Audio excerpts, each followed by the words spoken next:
Sunday evening in Austin dragged on smoothly. Traffic on South Lamar had already died down. Ethan Ford turned off his pickup truck near his house, removed his gloves, and tossed them on the seat. 3 days on duty had taken their toll.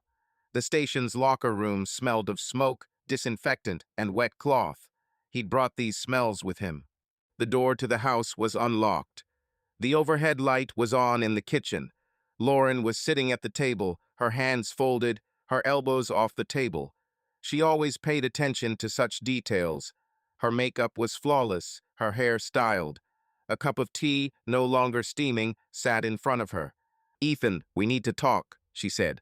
He put his bag by the door and didn't pretend he didn't understand what he was getting at. Their conversations about needing to talk had long since passed.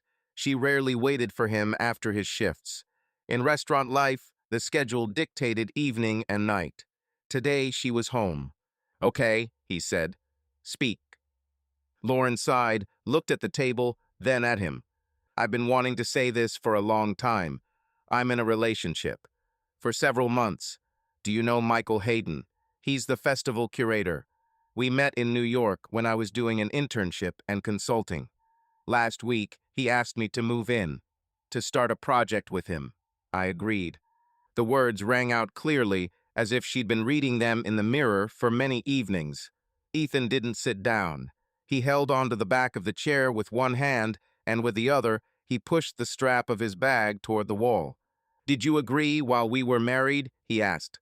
"I'm not going to do this secretly. I want honesty. I thought about what to say earlier, but you had shifts. I didn't want to make a scene before work. You know how responsible you are." Ethan nodded. He slipped the wedding ring, thin white metal with a sapphire, off her finger without a fuss. He placed it in his jeans pocket. "Pack your things. You're not staying here tonight," he said. Lauren looked at him as if expecting another retort. A question, perhaps, or a request. She was prepared for tears, for accusations, for arguments. That didn't happen. "Don't you at least want to talk? We can resolve this the adult way. I'm not accusing you of anything. We—" She searched for the word, "have different paths." Different paths are when people decide together. You decided alone.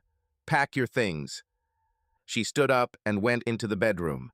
He stayed in the kitchen and opened the refrigerator. He brought out a bottle of Coke, poured it into a glass, and put it back. He didn't feel like drinking or eating. He turned off the coffee machine, which she always left on standby. He went into the living room and checked the windows. These actions were habitual and brought order where there was none. Lauren returned with a suitcase and a duffel bag. Her face maintained a mask of professional calm, but her hands betrayed the tension. She set the suitcase down by the door. "I'll take an Uber," she said. "Fine." She came closer. "I didn't want it to seem so cold. I thought a lot about us. This isn't about you. I've changed. I want a different rhythm, a different environment. A restaurant isn't just a kitchen and a dining room. It's connections, projects, an audience. You have your mission. I have mine." "I get it," Ethan said. The door closed. He listened to the silence of the house. He took the ring from his pocket and placed it on the kitchen table. He stood there for a minute, then took his keys and went out onto the porch. The evening was warm. Insects and the occasional car could be heard outside. He got into the pickup truck and called Nate. "Are you home?" he asked. "Yes." "What happened?" "I need a sofa for a couple of nights." "Come over. I'll put the pizza in the oven." Nate lived 10 minutes away. A townhouse on a quiet street, 2 bedrooms, and an office where he graded papers. Ethan parked and climbed the wooden stairs. His brother answered the door in a t-shirt and gym shorts. "Come on in," Nate said, stepping back. "The bathroom's free. The towels are on the shelf. Pizza in 7 minutes." They sat down at the table in the kitchen living room. Nate poured 2 glasses of water. "She said," he asked. "She said, she's going to live with some New York guy. She's already agreed." "Understood." They ate in silence. The pizza was regular, with pepperoni. Ethan finished his slice and wiped his hands with a paper towel. "You can stay as long as you need," Nate said. The keys are in the bowl by the door. The internet password is the same. If you need to talk, talk. If not, that's okay too. Thank you. Ethan couldn't fall asleep for a long time that night. He lay on the couch, staring at the ceiling. His phone was full of messages from his shift, from the service about the calls he'd made in the last few days, a couple of marketing emails. Nothing from Lauren. He opened his gallery and scrolled through the latest photos. There weren't many of them. Mostly pictures from work, shots from his medical training, a couple of trips to visit his parents, a barbecue at Nate's last summer. He closed the phone, placed it on the table, and finally fell asleep. The morning began with an alarm at 6. He got up out of habit, folded a blanket, and went into the shower. The water was hot. He stood under the stream and simply breathed. He had to be at the station by 8. Nate was already making coffee. There was cereal, milk, and bananas on the table. "Take my thermos," he said. "Is yours still at home?" "Yes. You can pick it up later. I'll pick up the documents and a couple of things. The rest can wait. Do you want me to go with you?" "No need. I'll do it myself." It was business as usual at the fire station. Morning briefing, assignment of duties, engine check, stretcher transfer. Colleagues greeted each other. A couple of people noticed the weariness on Ethan's face, but no one questioned it. They knew how to respect each other's boundaries. The first call came at 10. An elderly man suspected of having a heart attack. They arrived quickly. Ethan followed protocol. His hands remembered the order. When the patient was wheeled away, he sat on the step outside the emergency room and took a few sips of water. His head was empty. It helped. He returned to the car. After lunch, there was a training session on how to use the equipment. New sensors, new batteries. The instructor spoke quickly. Ethan took notes. At 3 o'clock, Lauren texted, "I picked up some of my things. I'll pick up the rest later. I'm at Mom's. I hope you're okay." He replied, "Okay." That was the end of the conversation. That evening, back at Nate's, he pulled the ring out of his pocket. He placed it in front of him. He remembered choosing it 3 years ago. He and Lauren had argued about the stones and the setting. In the end, they'd settled on a simpler option. Now, the ring meant nothing to him except the need to close the deal. He opened his card and called the nearest pawn shop. Their hours allowed him to stop by the next day after his shift. "Are you sure?" Nate asked when Ethan mentioned this. "Yes, I don't want to keep it to myself." "Understood." The next day after his shift, Ethan stopped by the pawn shop on East 7th. It was quiet inside. A middle-aged man sat behind the counter. He picked up the ring, examined it through a magnifying glass, and weighed it. "I can offer this much," he said, handing over a piece of paper with the amount. The amount was lower than Ethan had been paying. He had expected that.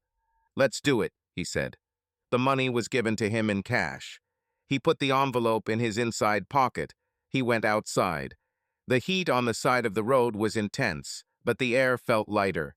He got into the pickup, sat for a while, and then drove to South Lamar, to the music store.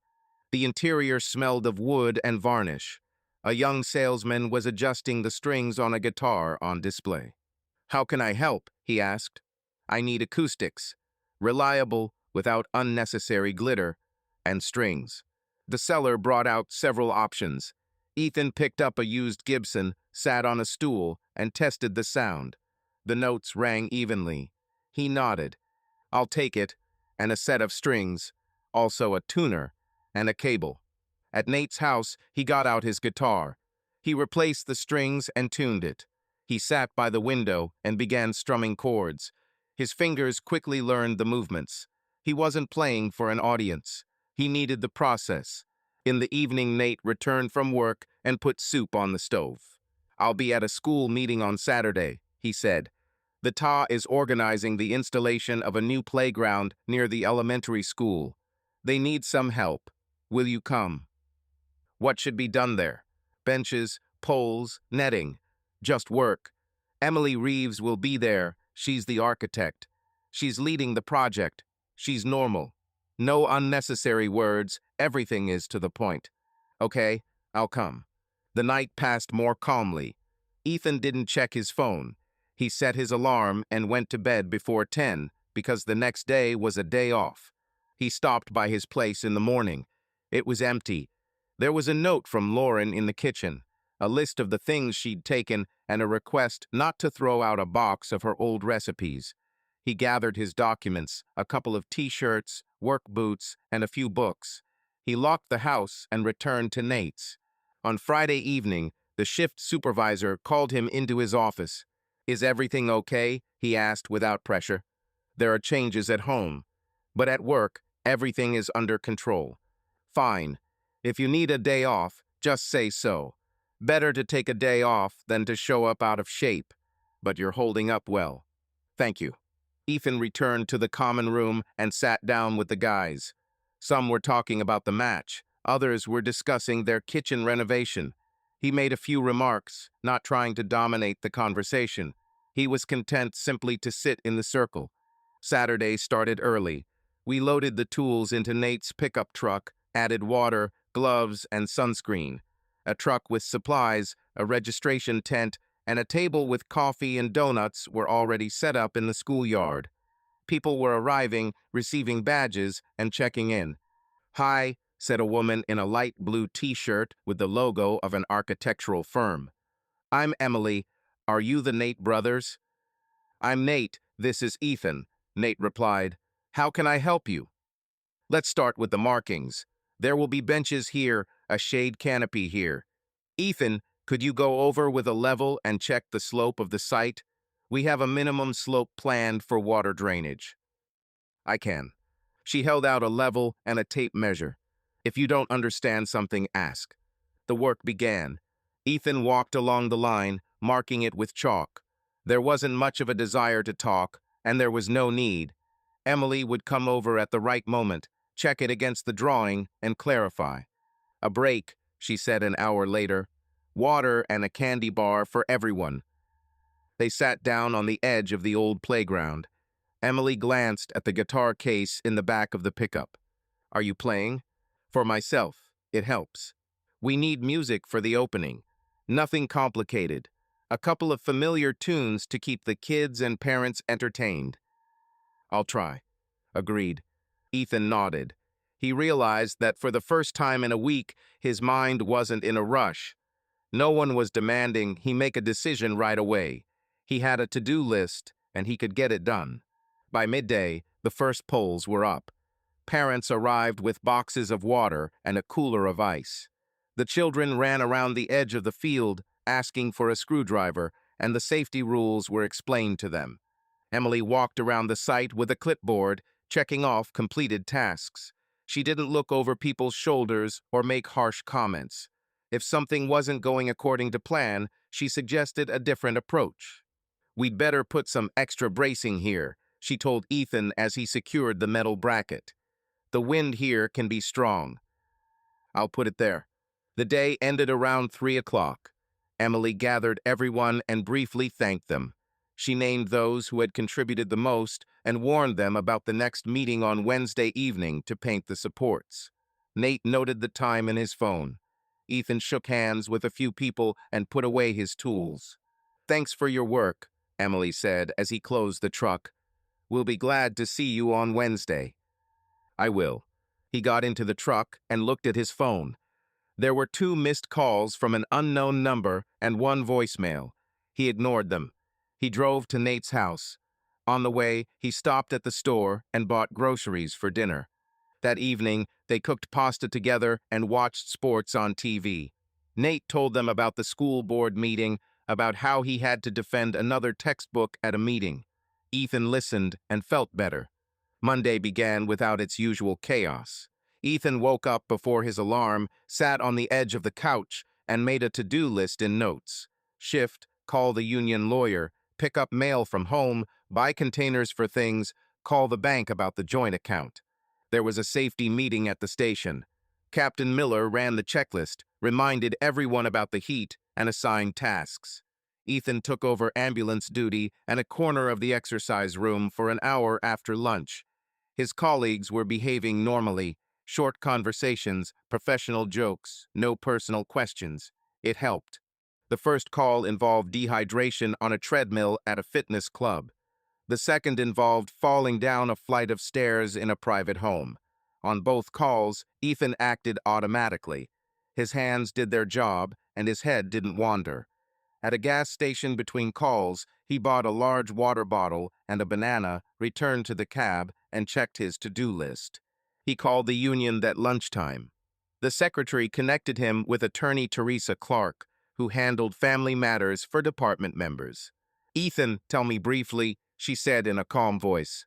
He laid out the facts: the confession, the departure, Lauren's plans to move, his decision to separate. Chaotic, but point by point. "First," Teresa said, "don't respond to messages out of emotion. Do everything via email. Second, check joint accounts and automatic payments. Third, make a list of major assets. Fourth, if you go home to pick up things, it's best to have a friend as a witness. Not to create drama, but to avoid claims later that you took or damaged something." "Understood. I'll email you a checklist and a mediator's contact information. In Texas, that often helps. Even if you're not up for lengthy discussions, a mediator can smooth things over." After his shift, Ethan went to the supermarket. He picked up a pack of inexpensive containers, a marker, and some tape. At the exit, he ran into Dana's neighbor from the same street. She worked as a pharmacist. She recognized him and asked how he was doing. "We're leaving," he said briefly.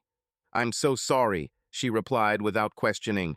"If you need to pick up your prescriptions at your old address, call me at work. We'll transfer them without any unnecessary red tape." He thanked her. Such small things paved the way forward. That evening, they sat at Nate's table with their laptops. Nate opened his expense spreadsheet. "Let's go over the subscriptions and bills," he suggested. "What's on you, what's on her?"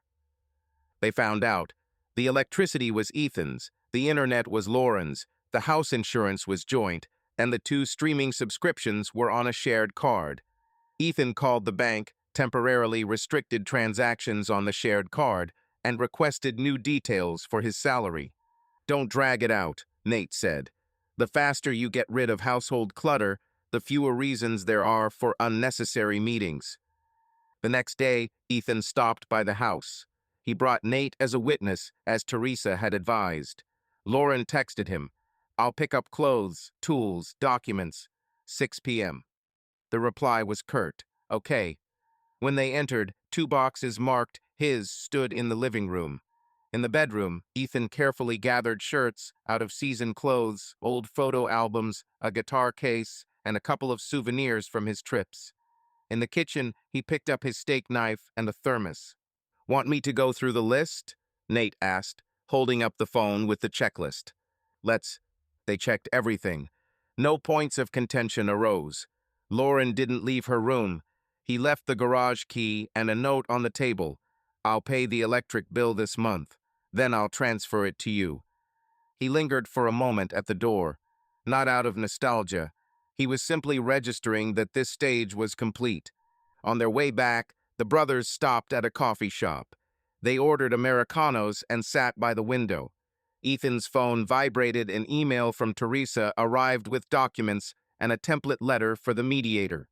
"Do you even sleep?" Nate asked. "Little by little. The guitar helps, and there will be work on the site this weekend. Okay, keep your hands busy and eat properly. I can make more than just pizza." Agreed. There was a Tom meeting on Wednesday evening. Floodlights were set up in the elementary school courtyard, and paint and masking tape were delivered. Emily handed out brushes and put on a playlist of classic country music. Ethan and his 2 parents painted the utility poles a calm gray, marking their evenness with a level. They chatted about everyday life, where they lived, how they commuted, which teachers they liked. No one got into personal matters. When they finished, Emily gathered everyone together.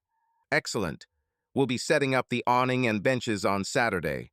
We have extra gloves for anyone who needs them. And yes, we need someone to hook up the portable lights for opening time. Ethan, can you do that?" "I can." "Great. And one more thing. Music. If you change your mind, tell me a day in advance. I'll find a school music teacher. I'll play. At home, Nate waited for Ethan to place the guitar against the wall. Listen, he said, we'll stop by my parents' place in San Marcos on Saturday after work. They're worried, but they don't want to push it. Half an hour for coffee and then back. Let's go. Better to call a spade and move on with our lives. Thursday was a busy day. 2 serious calls in a row. On the second, I had to work in a cramped bathroom. An elderly woman slipped, and her husband was nervous.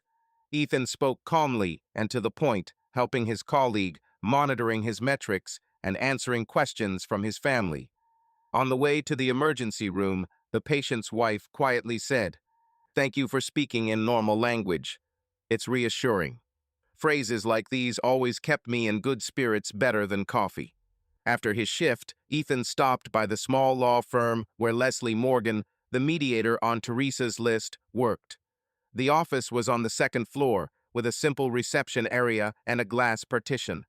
Leslie explained the format: 1 general call, 2 short individual sessions, and a list of practical topics: bills, furniture, cars, home access schedules, and what to do with pets, if any.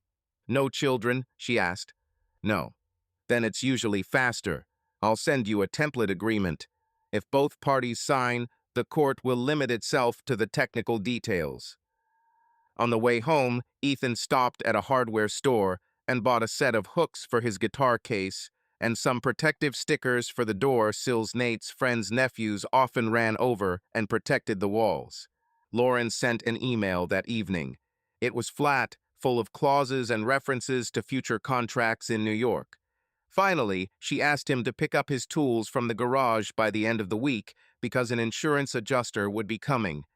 Ethan replied calmly, "I'll pick them up Saturday afternoon."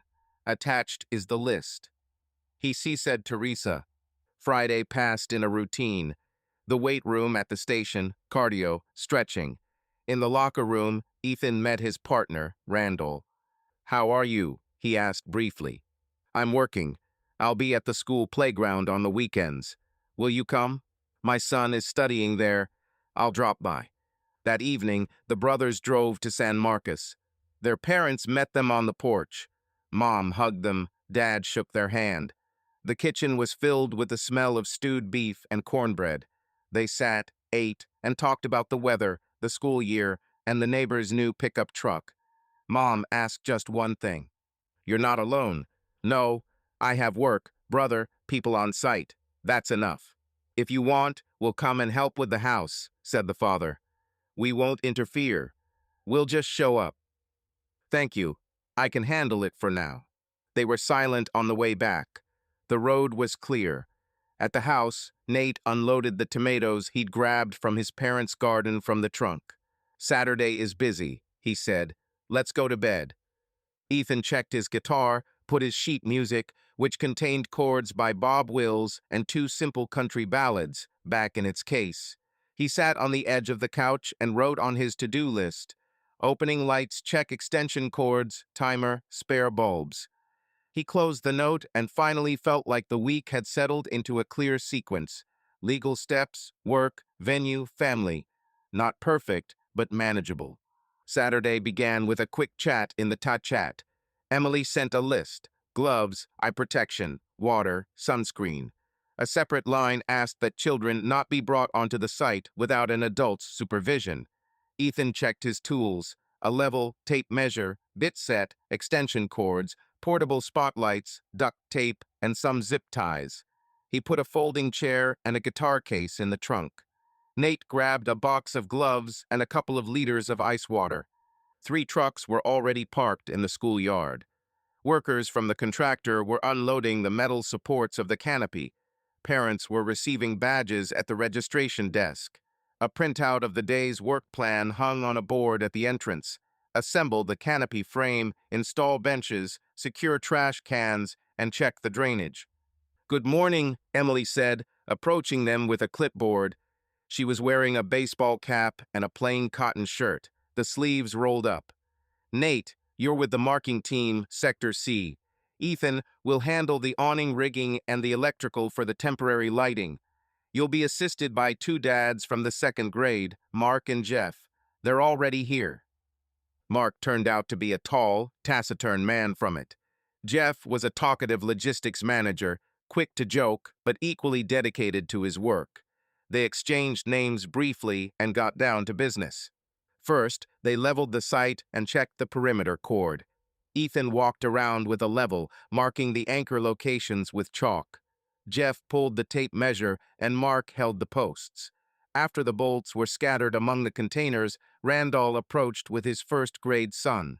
Randall was wearing shorts and a station t-shirt, and the boy was wearing a baseball cap with the school emblem.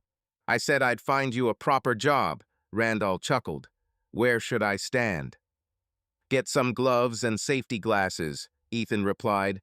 "We need someone to feed the fasteners and check the marks. And for now, let your son help at the water table."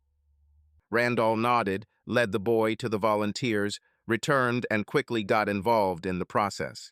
By 10 o'clock, the first section of the frame was installed. The contractors helped lift the crossbar, Ethan and Jeff tightened the bolts, and checked the tightness with a torque wrench. Emily approached with a clipboard. "It's going according to plan," she said. "The inspector will arrive in half an hour to inspect the fasteners. It's best to prepare the documentation in advance." "Do you have metal invoices?" Ethan asked. "Yes, and certificates for the fasteners too."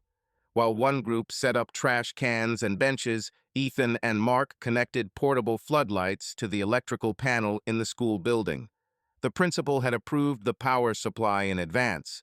All they needed was a temporary cable that wouldn't get in the way. Ethan clipped the cable to the wall, ran it to the canopy, and installed a timer. He checked every plug, leaving no exposed connections.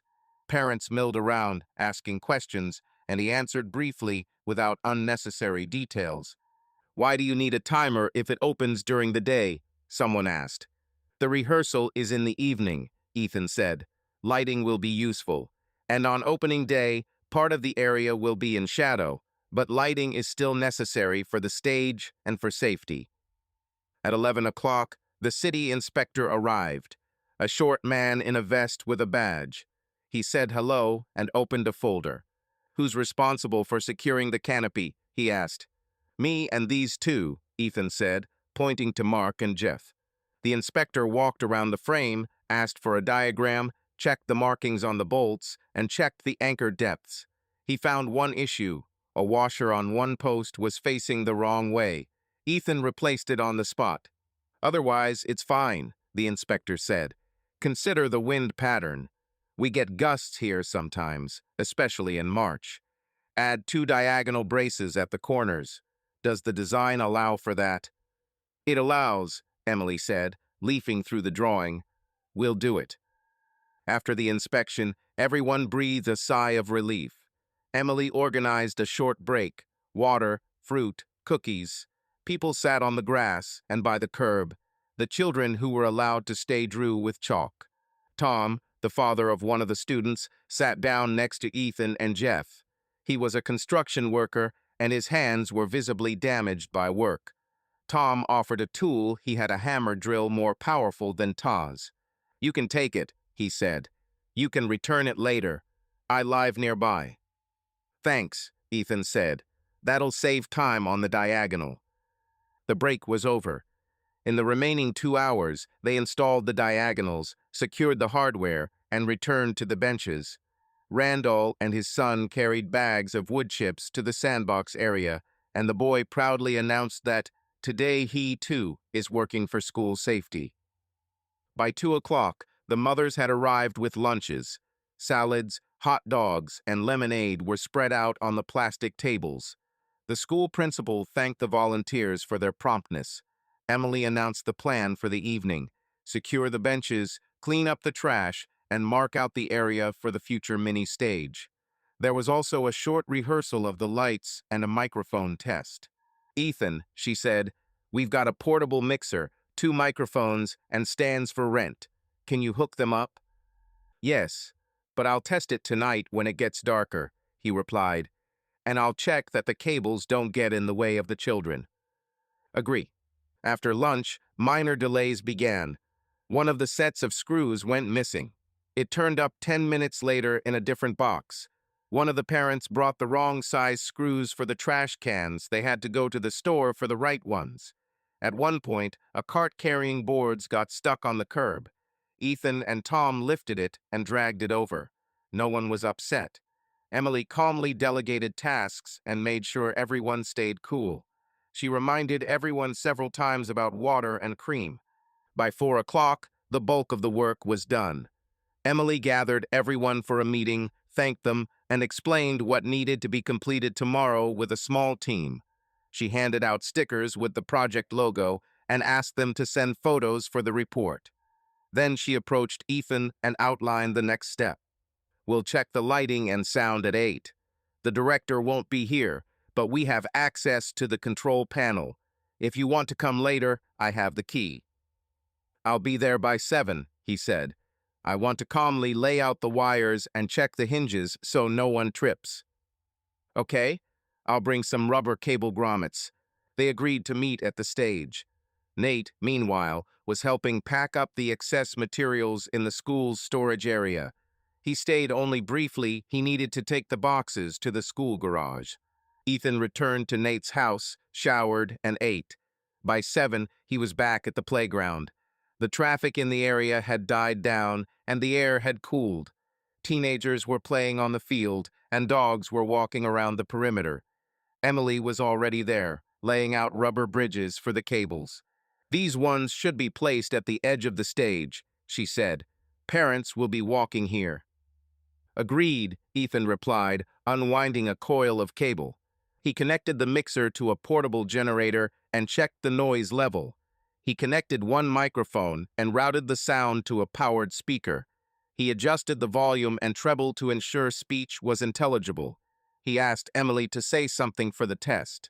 Check, 1 or 2, she said into the microphone. This is an announcement for anyone passing by. Tomorrow, we ask that you stay inside the fence until the paint dries. The voice sounded even without echo. Ethan turned up the volume a bit. He handed the second microphone to Randall, who had just returned with his son. I'm not the host, Randall said, but I can check. Just say a few sentences, Ethan replied. Hey everyone, it's going to be hot tomorrow. Bring water and hats, and come early to get a spot in the shade, Randall said. The sound is fine. Ethan placed the guitar tuner on the music stand and plugged the instrument into the amplifier. He checked the volume so as not to drown out the speech. He played a short piece. Emily confirmed the volume was comfortable. They walked around the perimeter, laying cable bridges where there was movement, securing with zip ties and tape where the cable crossed the walkway. How are you doing with the rest of your business? Emily asked as they packed up the microphone boxes. I'm getting the paperwork in order, Ethan said. The lawyer gave me a checklist. I don't want to drag it out. I understand. If you need a recommendation for intermediaries, I have contacts. I worked with the city and crossed paths with many of them. Thank you. I'm coping for now. By 8 o'clock, it was getting dark. Ethan turned on the timer and the floodlights came on. Visibility was good. They walked around the playground, checking for any glare that might cause the children to squint. One floodlight was shining directly on the slide's ladder. Ethan adjusted the angle slightly, making it softer. By 9 o'clock, the site was empty. Emily locked the storage cages and thanked those who remained. Tomorrow at 10, touch-ups and other minor details. Mini rehearsal for the opening at noon. We'll manage, she said, looking at the list. I'll be there by 10, Ethan replied. She paused for a second before dispersing. Speaking of music, do you want 2 short sections or 1 longer one? I'll do 2, 7 or 8 minutes each. At the beginning and after the director's speech, there will be simple, familiar pieces and 1 ballad. Fits.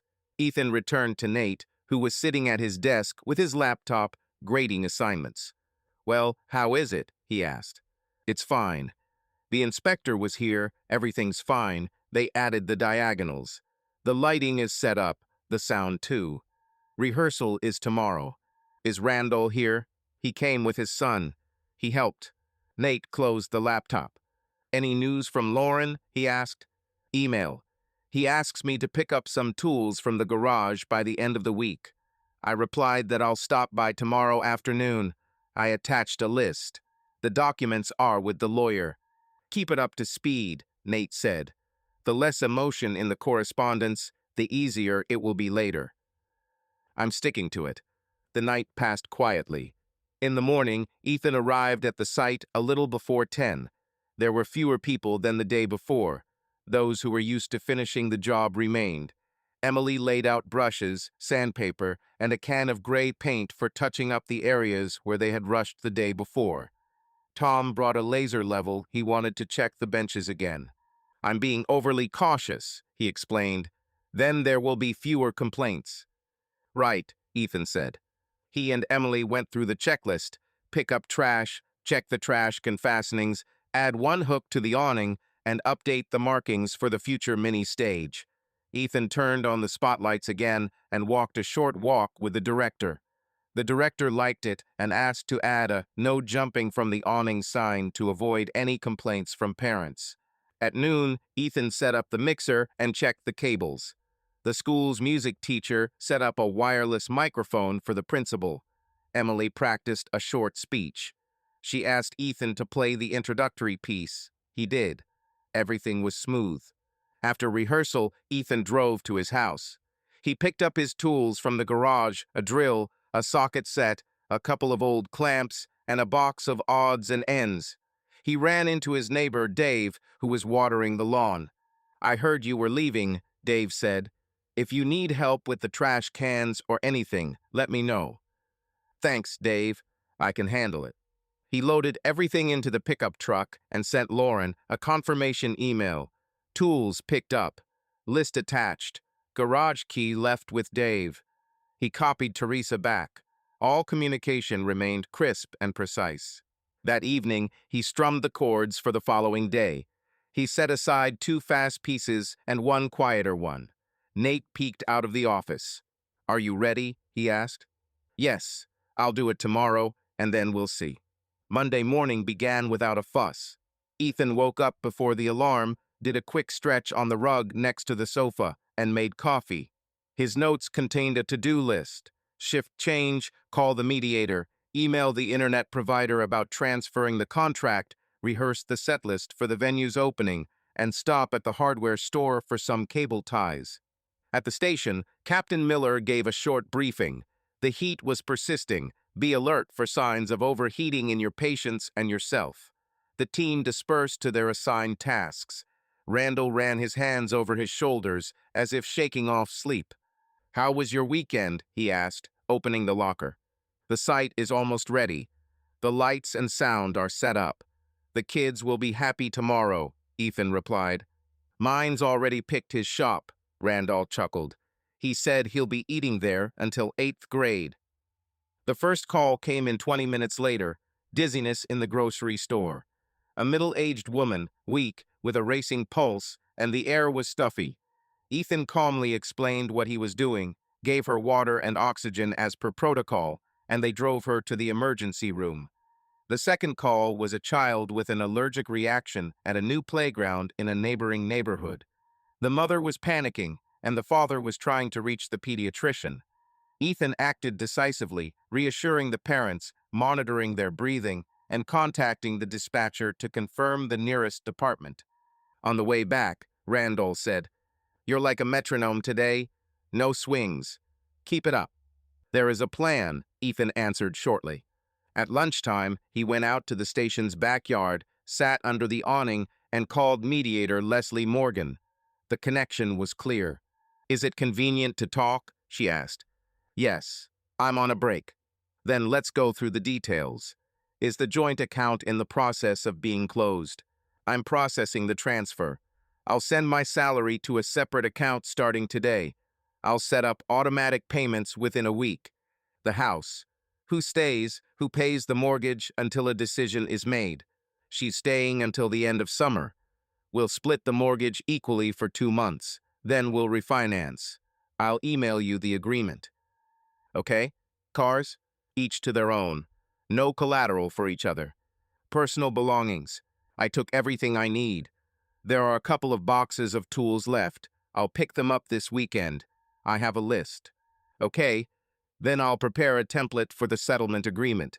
Review it and make any edits. If you're generally in agreement, we'll schedule a meeting with Lauren. We'll do it. Ethan hung up and added email agreement template to his to-do list. Then he opened his inbox and saw an email from his internet provider. The contract transfer was possible starting the 1st of next month, requiring an email request from both parties. He replied, attached his information, and sent a copy to Teresa and Leslie. After a treadmill workout, Ethan stopped at the hardware store. He picked up some rubber cable ties, a couple of low-profile conduits, and some brightly colored warning tape. At the checkout, a guy wearing a Tyler badge noticed the fire department logo on his t-shirt. "We have a discount for city employees," he said. "I'll run it as a municipal one." "Thank you." At Nate's house after dinner, Ethan went through the set list. 3 songs for the school opening, an upbeat classical song, a country hit, and a calm ballad for the middle. He checked the bridges, recharged the tuner, and put away the spare strings. A weekly schedule hung on the refrigerator, which he and Nate began updating. Shifts, Tom meetings, a visit to his parents on Saturday night. "I have a faculty meeting on Wednesday," Nate said. "If you need a car, take it. I'll bike there. The pickup truck is enough for me. I need to transport the cable ducts to the school and take the papers to the bank." It's simple with the bank. Ask for a letter of instructions for the signatories section. I've been there. I wrote it down. On Tuesday morning, a short email arrived from Lauren. "Ready to discuss through a mediator. Send me a time." The tone was neutral, without unnecessary words. Ethan forwarded it to Leslie with a question about the next available slots. An hour later, a reply came, "Friday, 3 p.m. online. Confirm." He confirmed. Then he notified Teresa. The shift was interrupted by a report of a traffic accident at the interchange. 2 cars, one with a family and children buckled in, the other with a single driver. The situation wasn't critical, but caution was required. Ethan assigned tasks to Randall, checked their necks, noted minor bruises, and issued recommendations. Mom's hands were shaking, and Ethan said, "You did everything right, buckled the kids in. The doctors will check it out now, but at first glance, everything seems fine."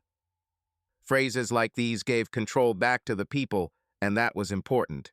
After lunch, there was a training session on the new heart monitor. The vendor representative demonstrated the features and mentioned software updates. Ethan asked questions about the battery modules and remote data transmission. He enjoyed understanding the technology down to the last detail. That evening, there was a short meeting in the school library. Bookshelves, the smell of paper, and thin LED lights hanging from the ceiling. Emily laid out the plan for tomorrow's mini-stage installation and seating charts on the table. The principal sat down next to her and smiled. "We need to finish within an hour and a half. The parents already have their morning parties scheduled." "We'll make it," Emily replied. "Ethan, please take charge of installing the cable ducts and checking the power supply. I've arranged with the supply manager. The panel will be open for a while." "I'll take it," Ethan said, "and I'll also mark it with tape so no one cuts through the stage." "Excellent. And the last organizational issue," Emily continued, "is parking. We're parking behind the school so as not to block the ambulance's access. Yesterday, a pickup truck got stuck at the exit, and the caretaker was nervous." Light chuckles, nods. Everything is to the point, nothing extra. After the meeting, Ethan and Emily walked out onto the porch. The evening was warm. Emily glanced at the list on her phone. "Are you okay?" she asked. "The Friday call is tough, but better than waiting. I want to close the daily routine. The rest will sort itself out," he said. "Thank you for contacting the mediator." "You're welcome. If needed, I have contacts with psychologists who work with adults. They don't pry, but they help establish a routine. Sometimes that's more important than talking about meaning." Give it to me later. For now, the routine is enough. Okay? On Wednesday morning, he and Randall encountered a delay at the emergency room. The patient was overloaded, and the dispatcher had nowhere to direct him. Ethan calmly explained to the patient's family that the wait would be time-consuming, offered water, and checked on their condition. Randall then said, "You've started speaking even more simply. It seems your head has straightened out." It seems. That afternoon, Ethan stopped by the bank. The manager on duty, Josh, printed out a letter of instructions, and they went through it step by step. Josh confirmed the address, checked the auto payment boxes, and offered to temporarily lower the limit on the shared card to a nominal amount. "This will prevent accidental write-offs while we process the division," he explained. "Go ahead and place your order." At home, Ethan received a letter from Leslie with a draft agreement.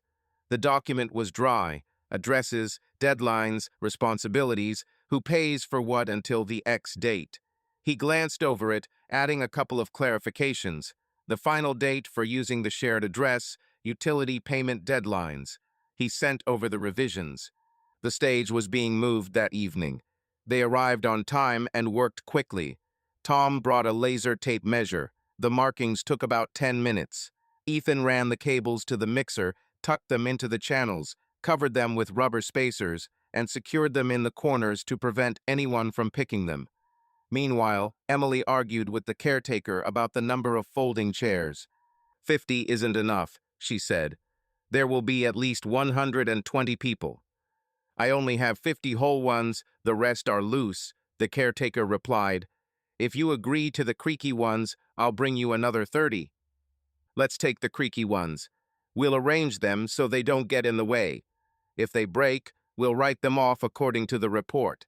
I'll get them ready." "Okay, bring your documents," the caretaker said grumpily, but smiled. Ethan finished with the cables, tested the sound and lights, and called Emily for a general walk-through. "There's a narrow passage here," he said, pointing to where the path narrowed at the right edge of the stage. "I'll put up cones and tape to keep people from cutting the corner." Agreed. "And we'll add a sign saying, 'Passage on the other side.'" They laid out the signs and checked the light timer. Emily took a deep breath. "Everything is ready for tomorrow." "It's ready," he confirmed. At Nate's house, they briefly ticked off the following items on the refrigerator: stage complete, cables laid, bank form signed. Nate moved the magnet with the schedule for the day ahead. Friday call. Saturday to see my parents, he said. Sunday rest. And no heroic deeds. Understood. Thursday passed automatically.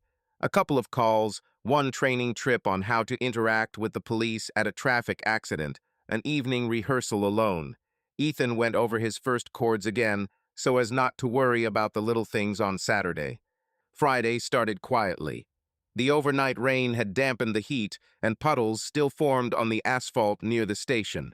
Ethan arrived at 8, went through the vehicle checklist, checked the oxygen, and looked in the consumables drawer. One reminder was on his mind: a team call with the mediator at 3 p.m. Captain Miller, leafing through reports, nodded to Ethan. "If you need a meeting room for the call, let me know. We'll close the schedule." "Thank you. I'll take care of it for 15 minutes. The first call was a man with diabetes whose blood sugar had dropped. Ethan and his partner followed protocol.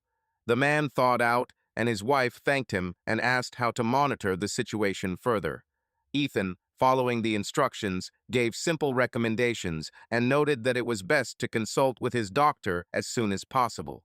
By midday, a letter arrived from Leslie, the mediator, a link to a video call and a short agenda. Ethan read it and reviewed the draft agreement again.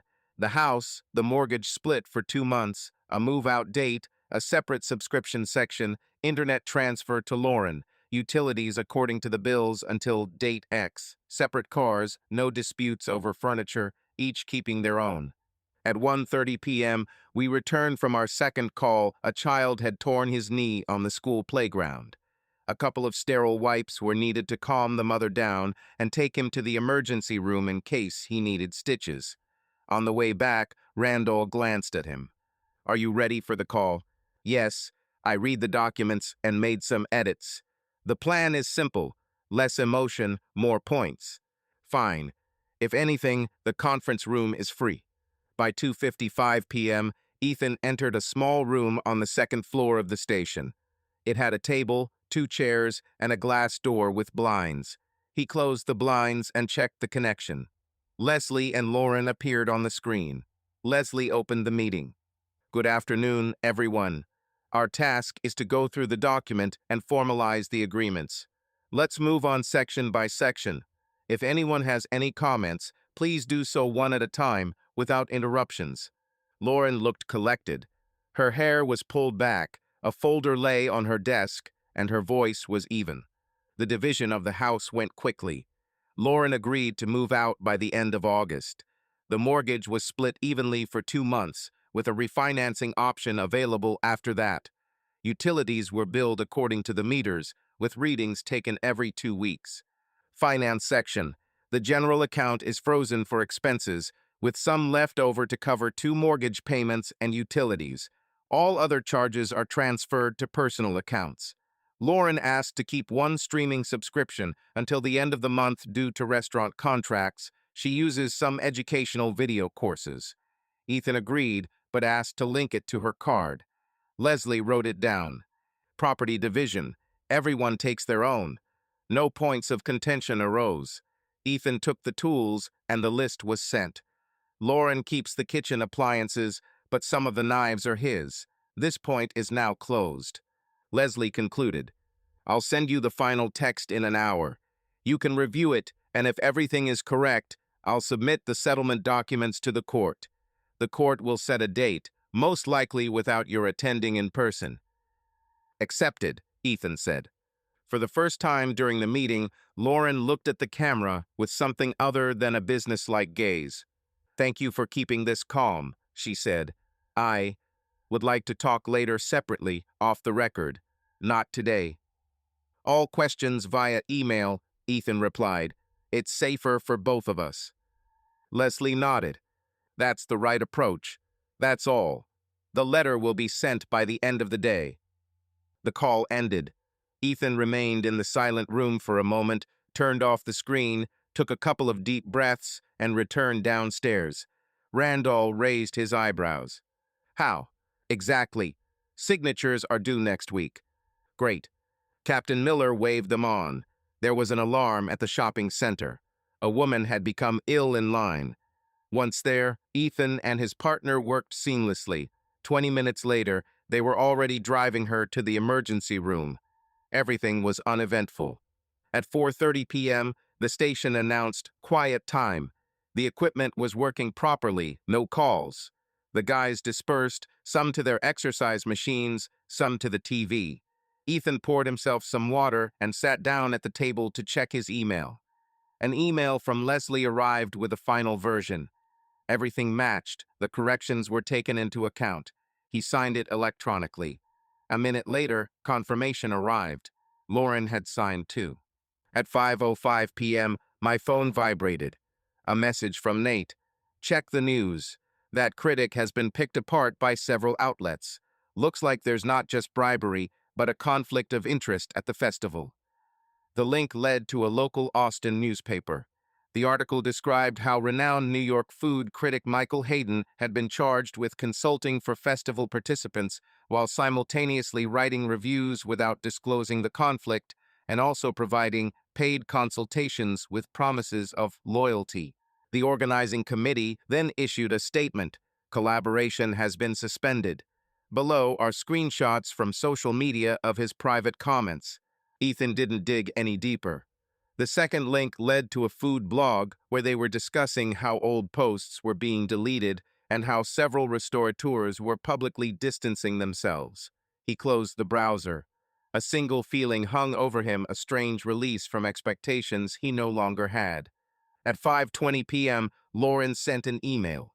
Subject, need an explanation. The text was short.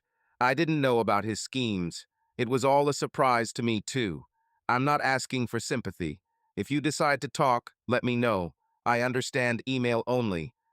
Ethan didn't respond right away. He opened the email to Teresa, forwarded it, and asked if he should respond. Teresa responded half an hour later. I recommend maintaining a neutral stance.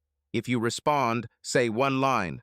We communicate through a mediator on marriage-related matters. I'm postponing personal conversations. No third-party judgment. Ignore any calls or ask them to email you. He copied the wording and sent it to Lauren. For marriage matters, please use a mediator. Personal conversations are postponed. No period at the end, no emoticons. He stopped there. That evening, when the shift ended, the guys gathered around the grill in the station's backyard. The captain was grilling chicken, and someone had brought corn. A Friday tradition. Randall handed Ethan a plastic plate. Are you at school on Saturday morning? He asked. Yes. At 10 o'clock, final details. At noon, a mini rehearsal. And on Sunday, the opening. I'll bring my son. He's already got a thank you sign ready. Randall smiled. My wife said it's his first time making one. Not a bad effect. An intern named Louis approached. He was 22 years old and had just completed the 6-month program. He looked at Ethan warily. Sir, may I ask you a question? He asked. Not sir, Ethan, he corrected. Ask away. How do you keep your head straight? When life is, well, you know. And when you're called upon, you have to be clear. Plan small things, a daily list, 3 or 4 items, and do what you can do with your hands. Sports, repairs, volunteering. Talking sometimes helps, but not everyone. And the most important thing is a sleep and water schedule. It sounds trivial, but it works.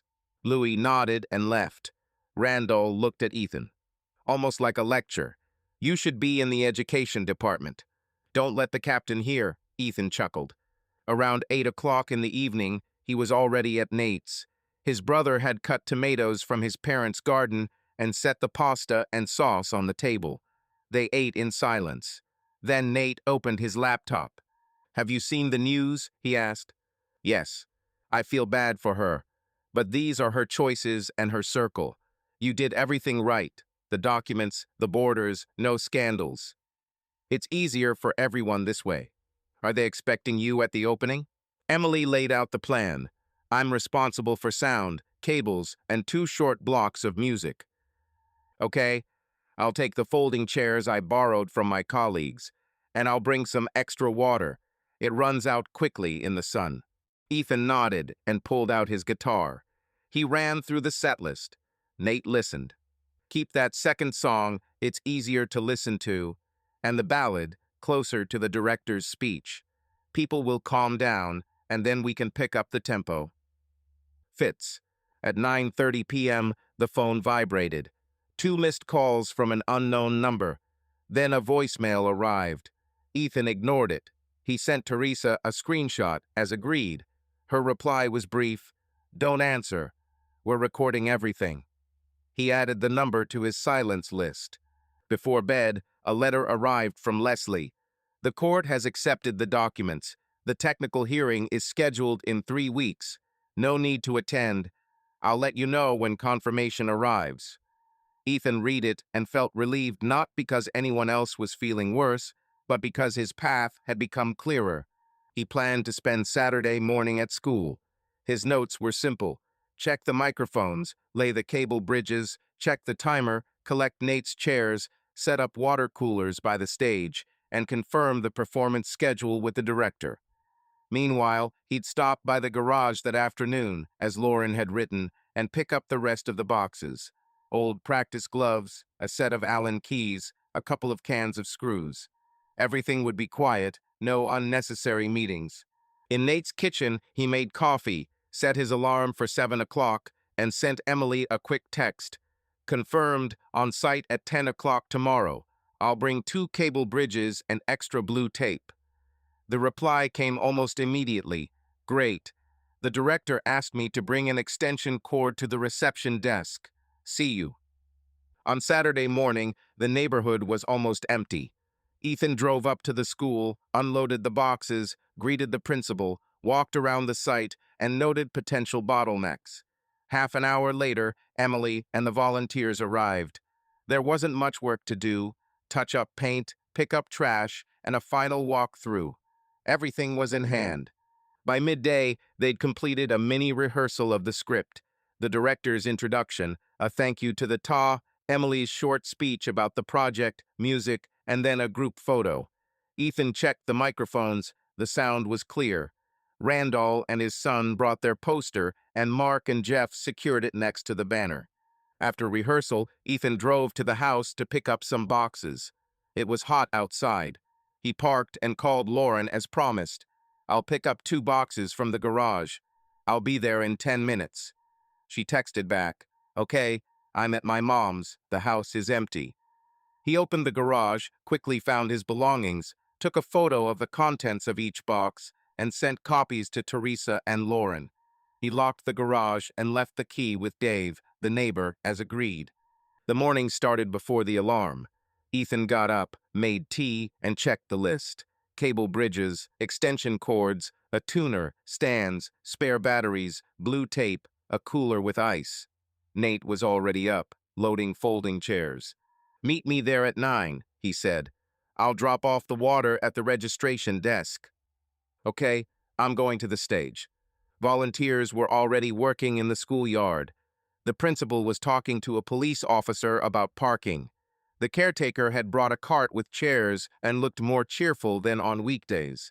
Emily stood by the stage, checking her watch. "Hello," she said. "We'll start with the cables. Registration is on the right. There'll be a line there. I'll lay the cables around the perimeter. I'll install bridges and cones," Ethan replied. He unrolled the cable to the registration desk, secured it in 2 places, and tucked it under the catwalk. On stage, he connected the mixer and checked the power from the school and the generator in case of a failure. He left 1 microphone for the principal and 1 for Emily.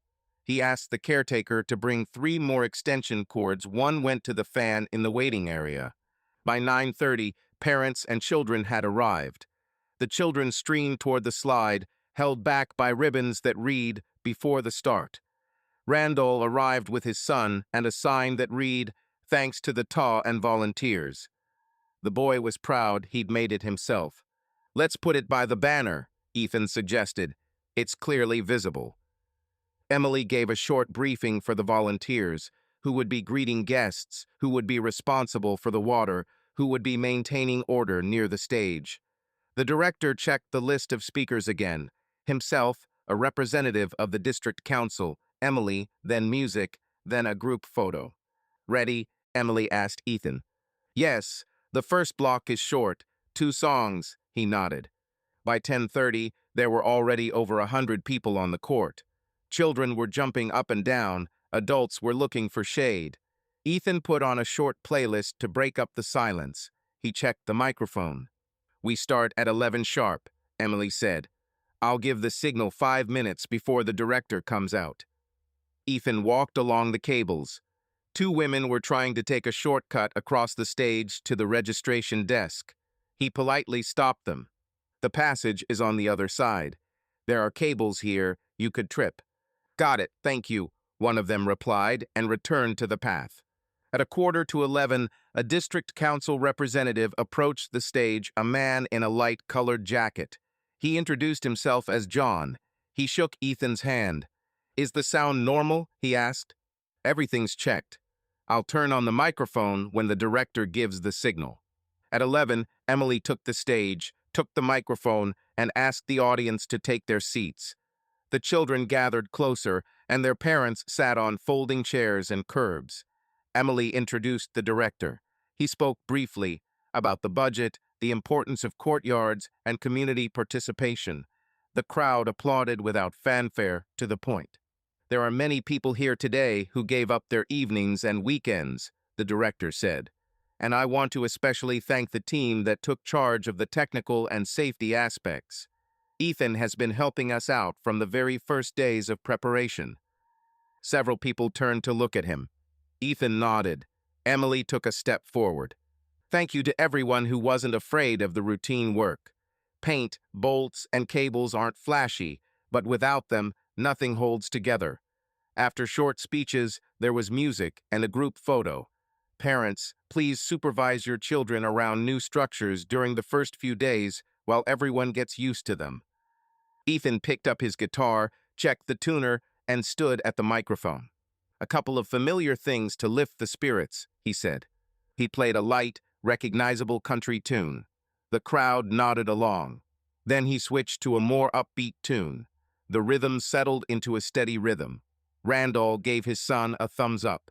After 2 songs, Ethan thanked him and walked away. Emily announced a group photo. People huddled around the Tay banner. The caretaker fiddled with his phone, trying to get everyone in.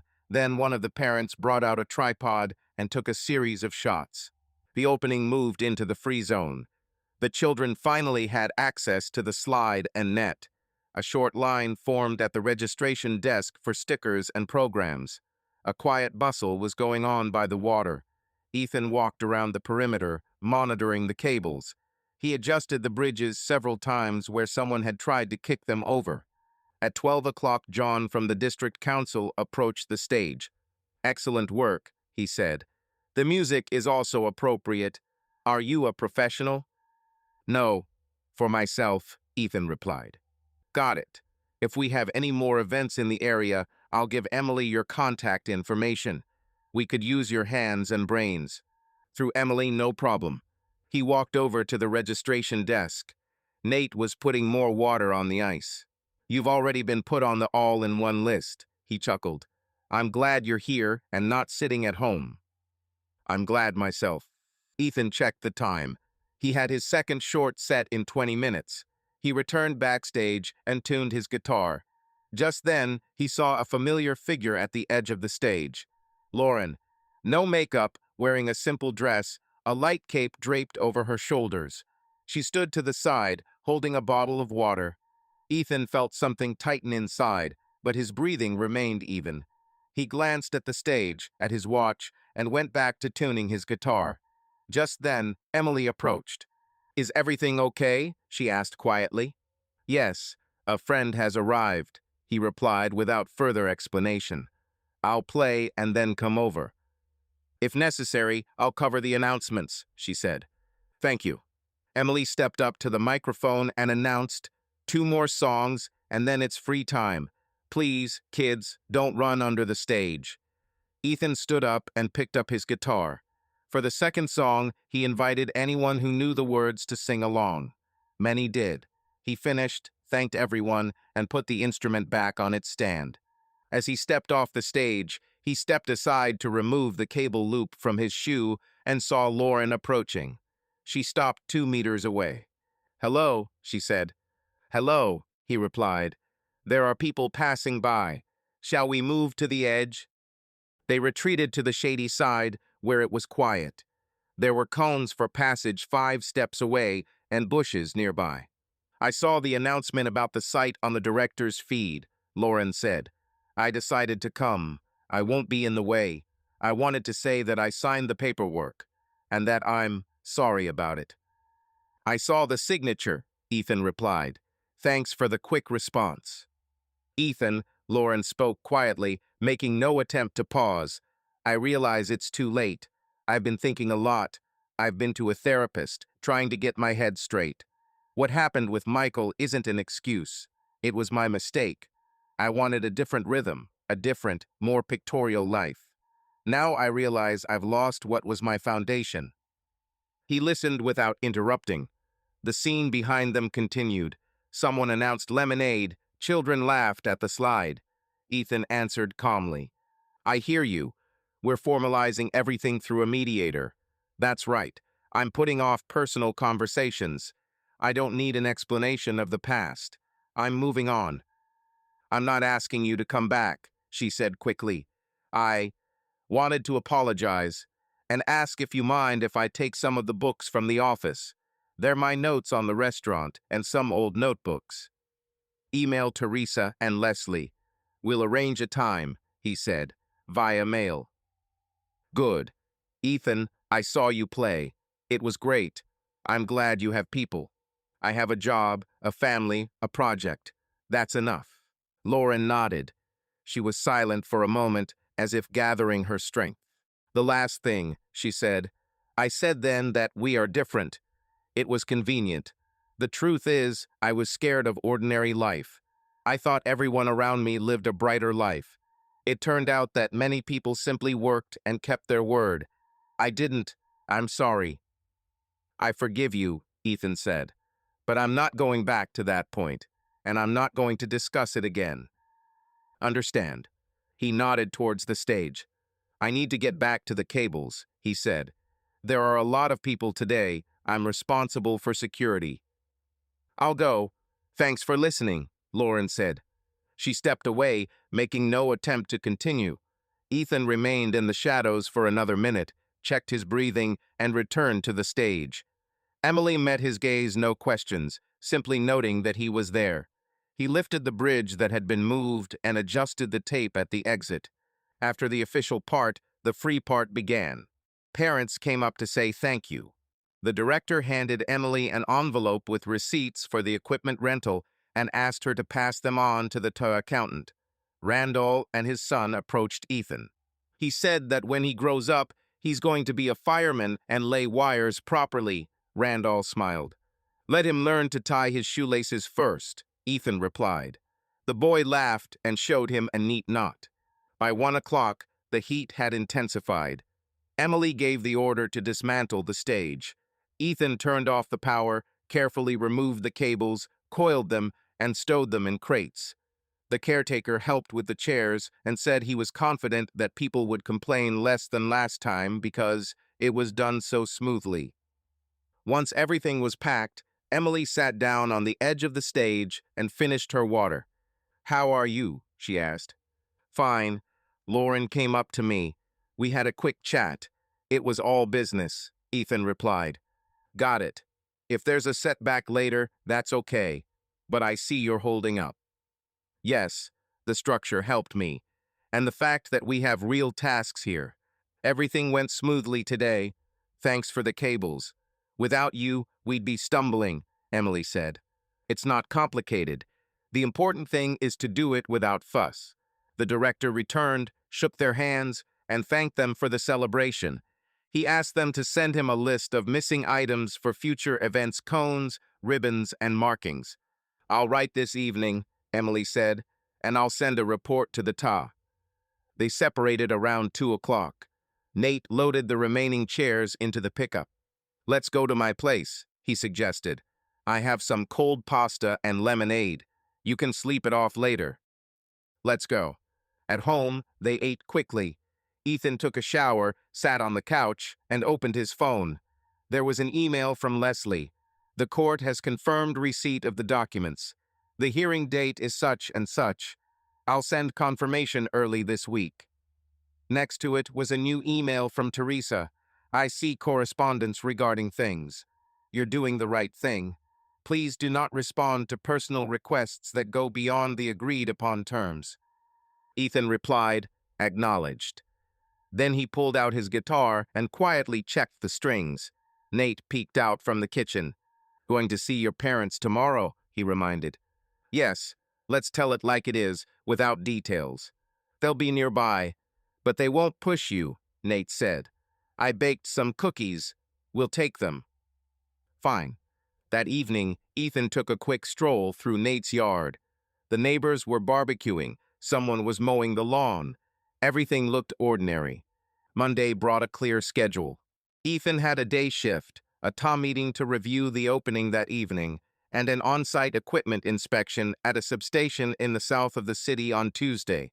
He glanced at the refrigerator. Nate had pinned a new sheet with the week's tasks. Ethan had marked off training, a call to the insurance company about his car, and dinner with his parents on Saturday. At the station, Captain Miller handed out assignments. Ethan was tasked with receiving a new batch of consumables and updating the inventory in the warehouse. I want everything to be in order by Friday, the captain said. You're a pedant, so you're in charge. I will, Ethan replied. Randall chuckled. Just a little more, and you will be put in charge of inventory for the entire battalion. Let them give you a proper electronic form first, Ethan replied, checking the invoice. There's a mess here because of all the different suppliers. By lunchtime, two calls came in. An elderly man with shortness of breath and a woman with a headache after prolonged sun exposure. Everything went smoothly. Ethan recorded the readings and communicated calmly. On their way back, they stopped at the vehicle inspection station to sign for new straps on the stretcher. Ethan noted that it would be best to remove the old ones immediately to avoid tangling. "Write it down in the log," the captain said, "and send the photo to the general mail." That evening, the Ta met in the school library. Emily brought a folder with the report, and the principal brought printed copies of the photographs. "Everything went off without a hitch," Emily said. "There were no complaints. One kid scraped his knee, but that's a minor issue. For the future, we need to buy 3 more cable bridges and 10 more cones. And we need to put up permanent signs with simple instructions." "The budget will handle it," the director said. "Send me the estimate by Friday."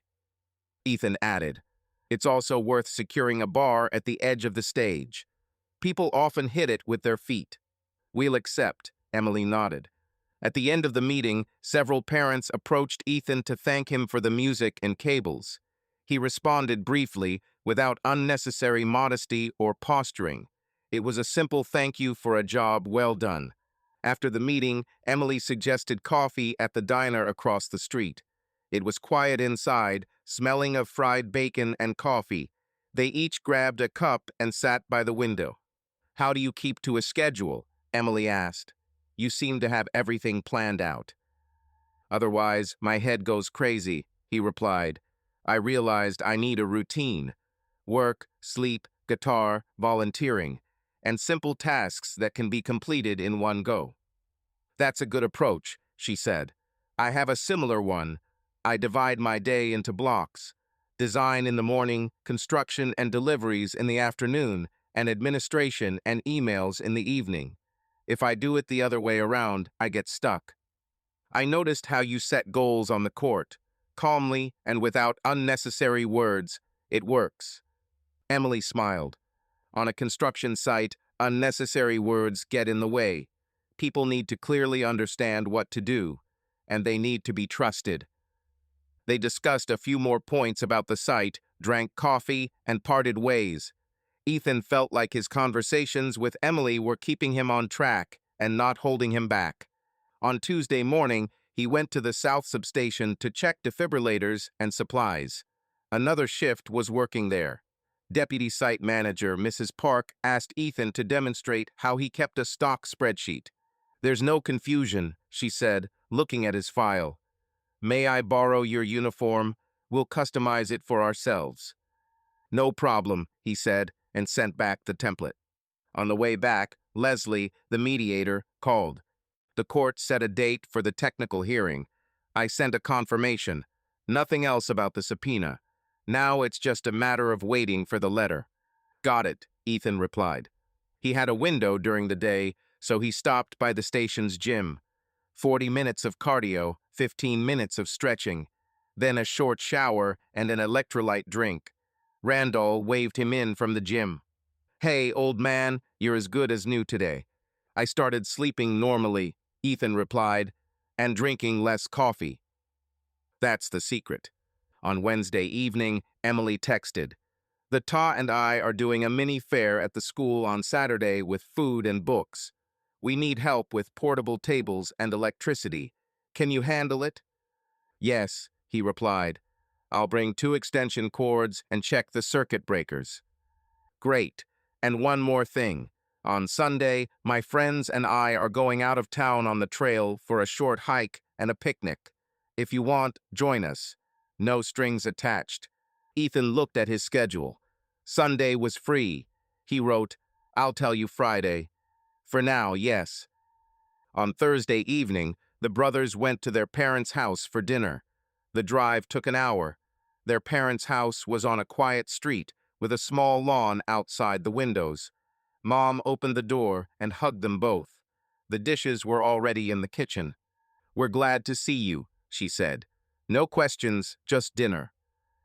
Father poured lemonade for everyone and set the roast and salad on the table. The conversation revolved around everyday matters. Nate's new students father's car repairs, mother's plans for the fall festival at the local church. Only at the end, when the table was being cleared, did mother quietly say to Ethan, "We're here for you. If you need anything, just let us know. We won't give you advice. We'll just support you." "I know. Thank you," he replied. The father added, "I saw the article about the festival and that critic. Don't get caught up in it. Let it be beyond your lifetime." That's what I do. They spent the night at their parents'.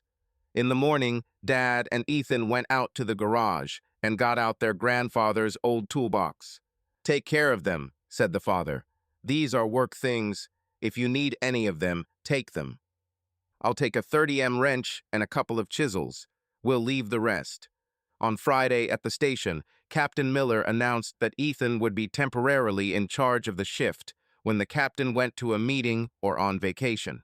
"You're calm," the captain explained. "People come to you with questions without fear. We'll give it a try. An official promotion later if they like it." "I'll accept," Ethan said. Randall clapped him on the shoulder. "Congratulations. Now you'll be scolding me for late reports." "I'll just ask for periods at the end of sentences," Ethan replied. There were 2 calls during the day, one at a construction site. A young man had cut his hand. It was bleeding profusely, but the wound wasn't deep. Ethan followed protocol, spoke with the foreman, and recorded the information. The man was turning pale, but holding his own. "Everything will be fine," Ethan said. "Next, the doctor and stitches." After his shift, he stopped by the schoolyard and checked the circuit breakers in the panel. Everything was fine. He switched one line to a different phase to avoid overloading the food tables. Emily arrived on time, holding a folder with stamps for the fair. "Thanks for checking out the electrical part," she said. "Cook teams often take longer than necessary, and then the circuit breakers trip. I've set up a separation. It will be more stable," he replied. They walked through the courtyard, looking at how the tables were arranged. Emily showed them the waste entry and exit diagram. Everything had been thought out. "Is the offer still open on Sunday?" she asked. "Yes, I'll go," he replied.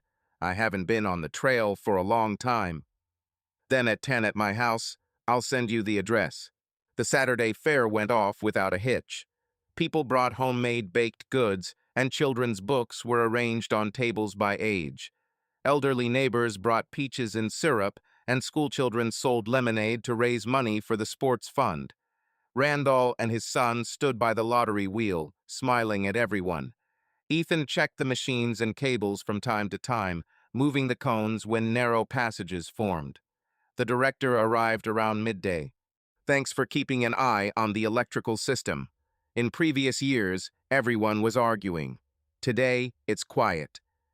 "I just laid it out in lines," Ethan said, "and I warned them not to plug kettles into the same extension cord. Sometimes simple rules solve big problems." After the fair, he and Emily sat on the curb and ate a pie. She asked, "How do you handle the silence at Nate's house? Does it feel oppressive?" "It doesn't put pressure on me." We agreed. We briefly check our plans in the evening, and the rest of the time, everyone does their own thing. I don't run from the silence. I used to. "So you're on the right track." On Sunday morning, Ethan pulled up to Emily's house. It was a small house on a 1-story block, with a neat yard and 2 folding chairs on the porch. Emily stepped out wearing hiking boots and a baseball cap, her backpack containing water and a snack. "The route is short," she said in the car. 2 hours there and back.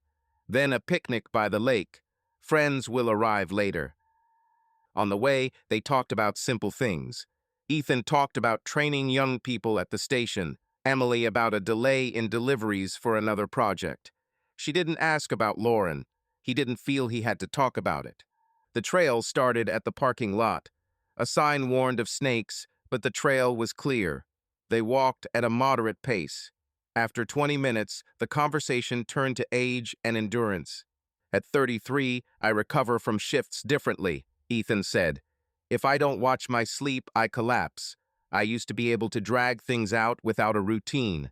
Now I realize that's not the way to do it." I've started counting weeks too, Emily said. I used to be able to tackle 2 projects at once. Now I take on 1 or 1.5 at most. And I set deadlines with a cushion. It's not a weakness, it's normal, adult logistics. Agree. They reached the lake. The water was calm, and a couple of fishermen sat on the shore. Emily spread out a blanket and took out containers of food. My friends will be arriving in about 20 minutes, she said. Would you like to walk the short path along the shore to get there? Let's. They walked 100 yards, turned back, and Emily stopped by the water. I'll say one thing, she said. I'm not rushing things. I'm comfortable with us doing something together. I don't need status before we talk. If you feel the same way, let's just go on as we are. It works for me, he replied. I don't want to make a social media story out of it. I want to live day by day and do what works. Then we have an agreement. Emily's friends arrived, a couple from the neighboring neighborhood and their teenage daughter. They introduced themselves, and the conversation turned to trails, parks, and food. No personal questions. Lunch included grilled chicken, vegetables, and cookies. Ethan helped unload the luggage and set up the chairs. The day passed peacefully. That evening, he drove Emily home. They stopped on the porch. Thank you for the day, she said. And you too. It was just in time, he replied. She hugged him without pretense, just like a human being. He responded. The door closed behind her. Ethan got into the truck and drove to Nate's. There were no unnecessary images or plans in his head, just the usual fatigue after a day on his feet. At home, Nate was sitting with a book. He looked at his brother, noticing his calm face. How did it go? He asked. Good. A hike, a lake, normal people. Great. I have a meeting at school this week, Nate said. If you want, we can have dinner at my place on Thursday. A couple of people from our circle, no problem. Tense. Let's. In the kitchen, Ethan put water on for tea and brewed some herbal tea. Monday began with a brief meeting with Captain Miller. Ethan was handed a folder with new reporting instructions. He noted, evening legal matters, insurance 2 p.m., mail pickup package from court. Work calls were coming in smoothly. A man with a hypertensive crisis in a supermarket parking lot, then an elderly woman with dehydration. Ethan spoke calmly, taking his time. Randall winked, keeping up the pace. At 2 o'clock, he asked for 20 minutes off, sat in the conference room, and called the car insurance company. The manager offered to update the policy, taking into account that he was now the only driver. Remove the joint owner, Ethan said. The correspondence address is this one. Done. We'll confirm your email, the manager replied. A yellow envelope containing copies of court documents was waiting for him at the station post office. Inside was a notice of the scheduled technical hearing and a reminder, personal attendance not required. He photographed the first page and sent it to Leslie and Teresa. After my shift, I stopped at a small cafe on South First. I grabbed some chili and rice, sat by the window, and opened my laptop. An email from Leslie. I suggest closing the following technical items: utilities, house tax by X date, internet. Please coordinate via email so we don't drag this out. Below is a template of Lauren's email. Ethan replaced the data, added specific amounts from the latest bills, attached photos of the meters, and sent it off. Leslie and Teresa were CC'd. 10 minutes later, Lauren's curt reply arrived. Confirmed. I'll pay my share by 6 p.m. today. No emotion, no how are you. It was easier that way. That evening, Nate laid out plastic folders on the table. Let's put together an adult life folder, he said. Car documents, insurance, health insurance, lawyer contacts, password list. They organized it into sections. Nate explained how he keeps his password list. No service names, just hints, and the actual passwords are in the manager. Ethan set up his own in the same way. The less chaos there is, the cheaper the mistakes, Nate said. On Tuesday, after his morning workout, Ethan stopped by City Hall to pick up a property tax form. The line moved slowly, but the clerk at the window worked efficiently. Do you need a statement for the current year? She asked. Yes, and confirmation of who is listed as the payer. I'm typing. On the way out, he ran into his neighbor from their old street, Dave. He nodded. I gave the garage key to the appraiser as requested. Everything is clear. Thanks, Dave. If you have any letters addressed to me, write to me. Agreed. At lunchtime, Leslie texted. The court moved the date up a week. It opened up a window. That's good. We'll get a decision sooner. Ethan replied, excellent. Teresa added, everything is on schedule with Lauren. Keep it businesslike. That afternoon, the station held an unscheduled training exercise, a joint exercise with police and EMS on a simulated multiple casualty traffic accident. Ethan set up cones, laid out equipment, and assigned roles. Captain Miller observed and, upon completion, said, Clear, your report. My father called in the evening. How are you? He asked without preamble. The paperwork is moving along. Everything's in order at work. Shall we stop by on Saturday? Yes, Mom will bake a pie. Great. Wednesday was a busy day. 2 quick call-outs in the morning, then an afternoon of receiving consumables and checking the expiration dates on the bleeding control kits. Ethan made an inventory, photographed the problematic batch, and sent it to the supplier for replacement. That evening, he stopped by the school. Emily asked me to check if the sign by the canopy was loose. A couple of screws solved the problem. By the way, she said, the TA is holding a summer events committee meeting on Saturday. If you'd like, drop by for half an hour. We'll just throw together some ideas for what's feasible. I'll drop by after my parents, he replied. And one more thing. I submitted a request to the city for permanent cable channels near the stage. If they approve it, things will be easier. Good decision. Thursday brought a strange email from Lauren. Subject, personal matters. The text was short. Ethan, I feel bad asking, but can I pick up the box of my diaries from the storage room? This isn't about the restaurant, it's personal. We can arrange a time via email. He forwarded the email to Teresa and Leslie. Teresa's response. Okay.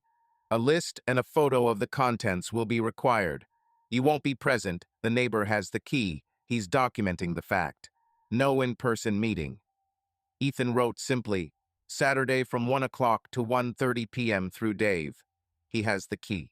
Please send a list of the boxes and photos. I won't be present. An hour later, Lauren sent a photo of 3 boxes with date stickers and said, thank you. A general department meeting was scheduled for Friday at the station. The deputy department head discussed the budget, the contract for new heart monitors, and workload in the heat. Finally, he mentioned, we're having a pilot mentor. Ethan, you're on the list. Several glances turned toward him. He nodded. After the meeting, Randall said, See, your love for tables came in handy. It's not a love of spreadsheets. It's a way to stay sane, Ethan replied. After his shift, he stopped at a hardware store and bought a simple printer scanner. He unpacked it at Nate's house and connected it to the Wi-Fi. It's a normal thing, Nate said. We always have a problem. Either the scanners at school are busy or someone asks for an urgent one. They scanned all the legal documents and saved them in a separate folder in the cloud. Ethan made a backup copy on a flash drive and put it in his adult life folder. On Saturday morning, they went to their parents' house. They drank coffee in the kitchen, talked about the garden, and how the neighbor had chickens. Mom put a peach pie on the table. At one point, she asked gently, Did you receive a letter from the court? Yes. The date has been moved up a week. Everything will go ahead without our involvement. We're glad it's all quiet, she said. If you want, we can go to the ocean for a couple of days in the fall. Just a change of scenery. Let's look at the schedule.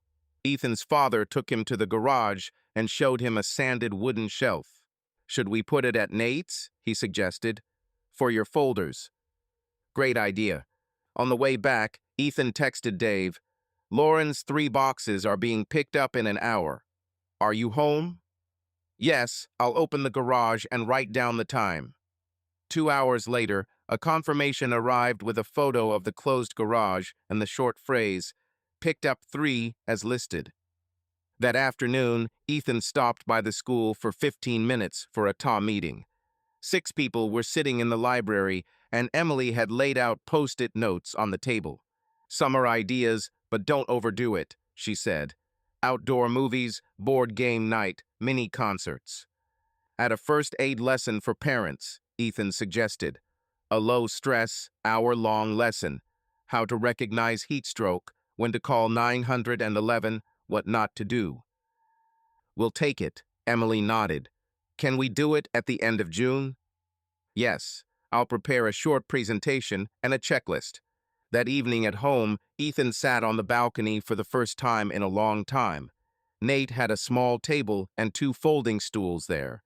He poured tea and pulled out a notepad. It contained a list: divorce final in court, mentoring pilot, first aid lesson prepare. Below, he added, "Emily hiking next month." Parents Nate's shelf. His phone was nearby, but he didn't touch it. Nate walked out onto the balcony with a plate of peaches. "News?" he asked. "Everything's going according to plan." Lauren's boxes were picked up. The trial was held early. The TA offered a first aid class. "Cool. Call me, and I'll set up the projector and chairs." Agreed. The week started off quietly, but Ethan had a new item on his schedule, a pilot mentorship. Captain Miller assigned him 2 trainees for Tuesday morning: Louis, whom Ethan already knew, and Jade, a medically trained translator who had just completed her IMT program. "Your task is simple," the captain said. "No lectures. Demonstrate how we work using real-life details. A vehicle checklist, role assignments, a conversation with the patient's family, and a straightforward report." Ethan nodded. He already had a mini plan printed out: vehicle inspection, first aid kit, oxygen, monitor battery check, stowage procedure, then a breakdown of 2 typical scenarios. At 7:30, they were standing in the garage by the side of the boat. Ethan gave each of them a list. "It's not about checking boxes," he said. "The point is to train your hands to move the same way every morning. Then you won't be stressed out and searching all over the car for a bandage." Louis quickly scanned the lines. Jade asked, "If the senior has already checked, do we still repeat it?" "Yes. Double-checking isn't a sign of distrust. It's a standard," Ethan replied. "Do it, and I'll follow and tell you what can be done faster." They worked in silence. Jade carefully checked the pulse oximeter sensors and changed the batteries. Louis froze in the consumables compartment, having confused the markings on the harnesses. "Identical packages are a trap," Ethan said. "Lay out the children ones on the left, the adults ones on the right, and label them with a marker. You won't be able to read the font when you're stressed, but the marker color will show through." The call came just in time. A man complained of sharp chest pain and weakness after his morning jog. His wife met him at the address, holding the door. "I'm with my husband," Jade said, immediately standing next to him, checking his breathing and pulse. Ethan set up the monitor, and Louis prepared the oxygen. The patient was nervous. "Breathe evenly," Ethan said calmly. "We'll do an EKG and then we'll be on our way. You called early, that's right." It took 10 minutes to stabilize her and load her. On the way, Ethan gave Louis brief instructions on the document. "Don't write bad, write specifically. Pain 7/10, location such and such, onset time. And be sure to note what happened before we helped: jogging, heat, coffee." When he returned, he gathered the interns in the meeting room. "Comments," he said. "Jade, you were right to take the initiative around the patient. Louis, you lost 5 seconds on oxygen because you didn't put in a nasal cannula beforehand. Seconds aren't about racing, they're about preparing in advance." "Okay," Louis said. "I'll label the boxes with a marker, like you said." "One more thing," Ethan added. "When you enter a house, scan for carpets, toys, pets, narrow passages. This isn't about textbook safety. This is about your knees and the patient on the stretcher." Jade smiled. "There was a cat in the hallway. I thought it would bite you." "Cats don't bite me," Ethan replied. I'm on formal terms with them. After reviewing the material, Ethan sat down at his desk and opened the draft of his lecture for the TAE First Aid for Parents. The plan included 6 sections: heat stroke, dehydration in children, falls and when to go to the allergies, what to tell the 911 dispatcher, and a basic first aid kit. He wrote simple bullet points and set time limits, an hour for everything. That afternoon, I stopped at the hardware store and bought 10 simple thermometer strips, a couple of cheap blood pressure cuffs for demonstration purposes, and brightly colored "do not touch" cones. At the checkout, the same girl noted a discount for city employees. "You're a regular here now," she smiled. "Projects don't wait," Ethan replied. That evening at Nate's, they printed out checklists for parents: when to call 911, what to tell the dispatcher, what to put in the first aid kit. Nate moved the sheets around, checking the spelling. "Remove the term syncope," he said. "Write fainting. Our parents at school are all different. Not everyone is into medicine." "Agreed," Ethan corrected. Wednesday brought a brief but nerve-wracking challenge. A boy fell off the horizontal bar at a children's sports camp. The coach was terrified, and the kids were making a fuss. Jade was on shift, and the captain paired her with Ethan. "You talk to the coach, I talk to the kid," Ethan quickly assigned. The boy was crying and afraid to move his arm. Ethan calmly explained that he was immobilizing the limb to reduce the pain, applied a cold compress to his shoulder, and asked Jade to call his mother. On the way, the child became quiet and asked if he would be scolded. "No one's going to scold you," Ethan said. "You were doing your exercises, it happens." When they returned, they quickly filled out the document with Jade. "It's all clear," Ethan said. "And remember, we speak to children at eye level. You did that right." On Thursday evening, there was a get-together at Nate's, a couple of fellow teachers and a neighbor from their street. Salads and cornbread were brought, and the conversation revolved around the end of the school year and how expensive it had become to fly. Ethan listened and asked short questions. No talk of divorce. Nate had asked the guests in advance not to bring it up. "Are you taking next week off?" Nate asked. "One day after the technical meeting. Not because I need to get through it, but to close some loose ends. The bank, insurance, the school cables," Ethan replied. Friday was quiet. At lunch, Ethan sat in a quiet corner and finished writing the top presentation. The tone was simple, without any scare the parents images. Just clear slides, a Q&A, and a short demonstration. Emily sent a photo of the screen. "The projector is working, the chairs are set up. We'll put water by the entrance." Ethan replied, "I'll be there in half an hour." On Saturday morning, before class, Ethan stopped by the farmer's market behind the school. The TA had set up a table with books, and the principal had arranged a short musical block. The organizers asked Ethan to play 2 songs to get the ball rolling. He placed his guitar case on the edge of the stage, tuned his guitar, and played a light melody. People flocked to the tents, some nodding along. He didn't linger. The music wasn't the main focus today. In the school library, chairs were arranged in neat rows, and water and printouts were on the table. About 40 parents had arrived. Emily introduced Ethan briefly. "He won't lecture. He'll show you what to do and what not to do." Ethan came out with a cone and a bag. "I'm not a doctor," he began. "I'm a paramedic. We arrive when things are already bad. My interest is to ensure you don't let things get that way. So, 3 simple things."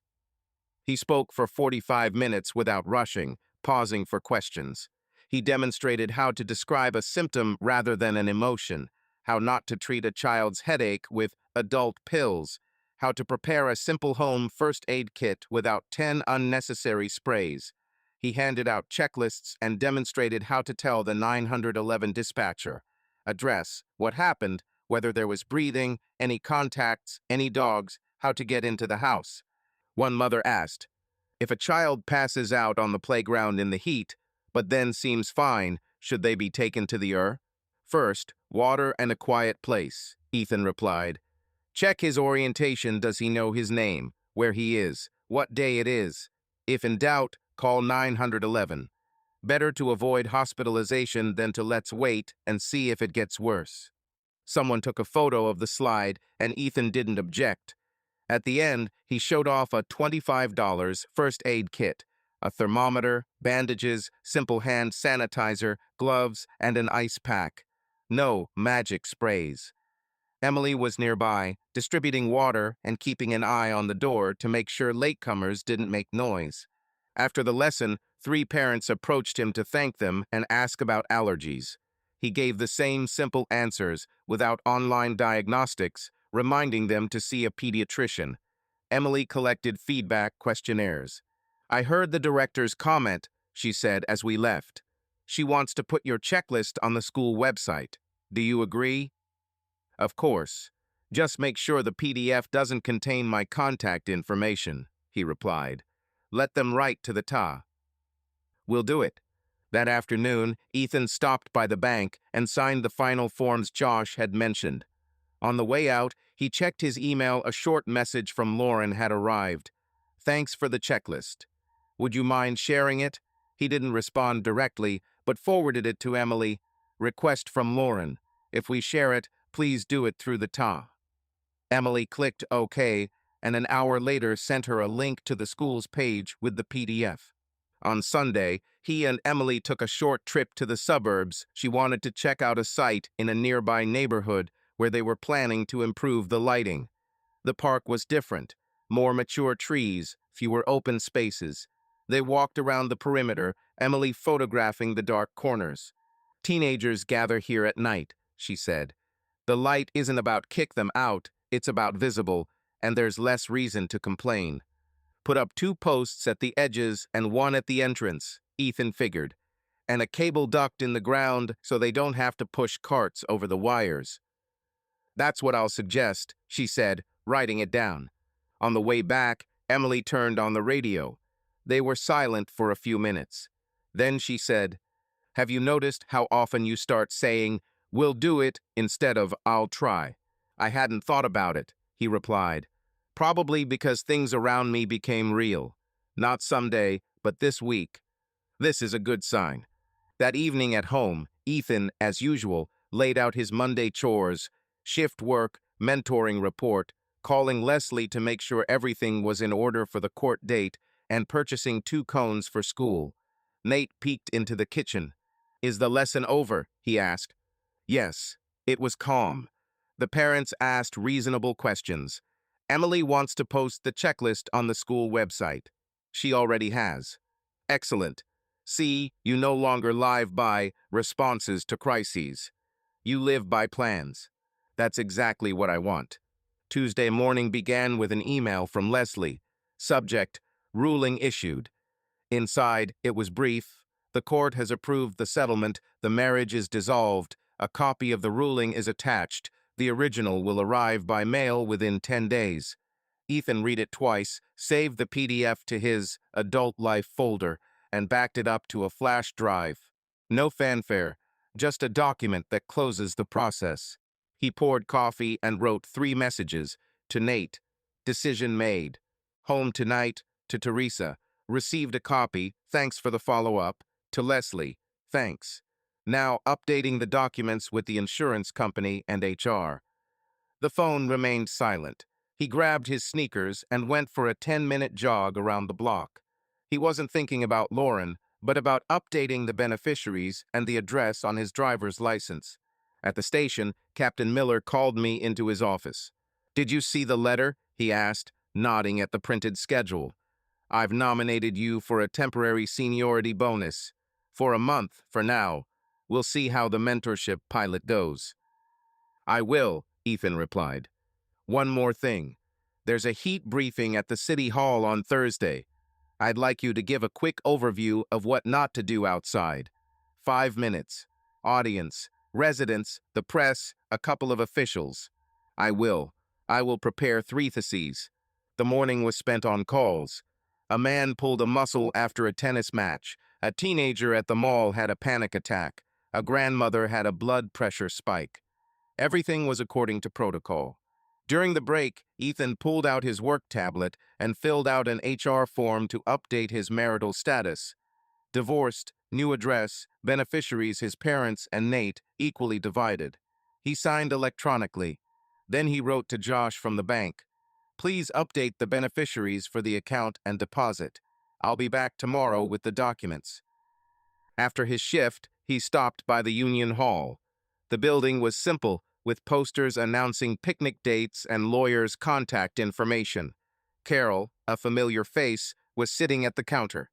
Are you updating the beneficiaries? She asked. Yes, and I want to rewrite the emergency contact information. Sit down. 10 minutes. They completed the form and Carol told them where to check the boxes for the accident insurance policy. One more piece of advice, she said. Go to the DMV and update the address on your license. The fines for late registration aren't exorbitant, but it's best not to delay. I'll do it tomorrow. That evening at home, Nate took out of the garage the shelf he had promised to install. It'll fit your folders, he said. We'll screw it to the wall so it doesn't fall. The two of them secured the shelf with anchors. Ethan moved all the folders there. Insurance, bank, HR, court. The papers no longer lay in a pile on the desk. Nate looked. Looks fine. How are you today? Calm down. Neither joy nor heaviness. It's just that the point has been made. This is a normal reaction. The next day, Ethan stopped by the DMV. The line was slow, but the electronic ticket system worked. 20 minutes later, he was called to a window. He submitted an address and marital status amendment and paid a small fee. The employee clarified. Do you want to update your photo? Yes, in the back. They took a photo and issued a temporary ID. The plastic card will arrive by mail. From there, we went to the bank to see Josh.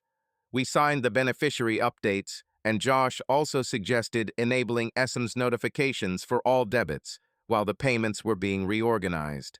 It is this period that most often brings mistakes, he said. Turn it on. Emily called during the day. Got a minute? She asked. I'm at the suppliers looking at a projector for the school. I want to make sure it's bright enough for the auditorium. I'll stop by this evening, Ethan replied. I'll also install some proper dimmers in your living room. You said the lights were flickering. Excellent. Then after 7. At the station, they practiced a short evacuation drill from a high-rise building. Ethan assigned roles and tested the trainees' handling of the stretcher in the narrow stairwell. This time, Louis inserted the cannula early and took his time administering oxygen. Ethan noted, See, habit saves seconds and your head. I wrote it down in my mind. Prepare in advance, Louis smiled. Ethan stopped by Emily's house that evening. The house was tidy, with a dimmer box on the table and a spool of cable in the corner. First the lights, he said. Then we'll look at the projector. He removed the old switches and checked the circuit. The old dimmer didn't work well with the LED bulbs, causing flickering and jerking. He installed a new one, carefully tightened the terminals, and labeled the box. He turned it on. The light dimmed smoothly. Thank you, Emily said. These little things are more annoying than they seem. It's better to do it right once than to suffer for a year. They went to the audio-video supplier. The sample room was half empty. The manager turned on 2 projectors. Ethan asked to dim the lights and projected a test image. They chose a medium brightness projector with plenty of headroom. Emily placed an order with Ta. On the way back, we stopped at a small taqueria on South First. We ordered fish tacos and chicken tinga, along with a mineral water with ice. Emily asked, Has the court's decision arrived? Yes, in the morning. Everything is arranged. Do you want to talk? Honestly, nothing. I have 2 things left to do. Close minor subscriptions and update my HR contacts. That's it. No more what-ifs. The facts are enough for me. That's great. Some people drag it out for years. The list and the people around me helped me. And the fact that you didn't ask unnecessary questions. I respect boundaries, and I know they're not about coldness, but about order. They ate in silence. Then Emily asked, On Saturday, I'm going to San Marcos to look at the library's playground. It's full of dark corners and old light fixtures. Will you come? Yes. After lunch I can. Agreed. That night, a letter arrived from Lauren. I received a court notice. I have a question. We still have a shared box of family photos from our Yellowstone trip. Should I get copies? I don't want to lose your family's memories. Ethan didn't respond immediately. In the morning, he forwarded the letter to Teresa and Leslie. Teresa proposed a simple plan. Make digital copies, split the folder in half. Deliver via courier or through Nate at school, no in-person meeting. Ethan replied to Lauren, I'll scan and send a link. We'll split the printed originals in half and ship via UPS to your address. We'll coordinate the dates via email. A short thank you arrived. On Thursday, a heat-related briefing was held in the City Hall. The hall was half full. A city staff member moderated. Ethan spoke after the doctor from the health department. He came out without a presentation, holding a list of talking points. 3 simple things, he said. First, water and shade. If you're working in the yard, schedule breaks. Second, call 911 not only when it's really bad, but when you see confusion, vomiting, or fever without sweat. Third, don't leave people or animals in the car, even for a minute. Cars get hot quickly, that's all. Any questions? A member of the audience asked about energy drinks and the heat among teenagers. Ethan responded briefly, water is better. Energy drinks don't cool you down and can disrupt your rhythm. After the briefing, a woman from the city communications department approached him. Can I use your talking points for the flyer? She asked. Of course. Just add 311 for general inquiries. Let people know where to call besides 911. On Friday, he took a short day off to update his paperwork. He went to UPS, bought 2 sturdy envelopes, addressed one to Lauren and one to himself. At home, he scanned family photos, organized them into folders, and set up a cloud-based access link. He sent Lauren, link active for 30 days. Printed copies will be sent on Monday. Reply, accepted. Next, the HR department. The employee checked the form and asked for a copy of the court order. That's it. The status has been updated, she said. The beneficiaries are as you indicated. Health insurance remains unchanged. That evening, Emily wrote, We leave for the library in San Marcos tomorrow at 1 p.m. I'm driving. Would you like to bring a light meter? I'll take it, he replied, and 2 test lamps. Saturday dawned clear. They drove along I-35, talking about school and the TA's plans for August. The San Marcos Library was located next to a park. Inside, there was a children's play area, outside, an old playground with low streetlights. Ethan took out his device and walked around the perimeter. It was almost dark at 2 points. Emily wrote down the coordinates and spoke with the librarian. If the city approves the project, it will be safer here, she said. We should also put up a sign with the site's opening hours, Ethan added. Then there will be fewer questions for security. They stopped at a local coffee shop for iced lattes and a sandwich. Emily glanced at her phone. I have a free day on Sunday. Want to go to Groon for some evening music. There are some local guys playing in the square there. I want to. Give me the address and time. On the way back, Emily said, You laugh differently than in the spring. Calmer. There are simply no underground tasks. Everything that exists is on the list. I don't keep the rest. Sunday passed in Gruin. A small square, a wooden stage, people in hats, children on the curbs. A local band played old hits. Ethan and Emily stood off to the side, drinking lemonade. Neither of them tried to take photos every minute. On the way back, she said, I'm glad we're living normally, without promises of forever, with actions today. This suits me. On Monday morning, the original paper court decision arrived. Ethan placed it in the appropriate section on the shelf. He scanned it and put the flash drive back. On the refrigerator, he replaced the legal sheet with a new one, Mentoring Pilot Summary, tall projector, family photos sent via ups. During his shift during the day, he saw an unanswered voicemail from an unknown person. He opened the transcript, a short apology for the past with no name.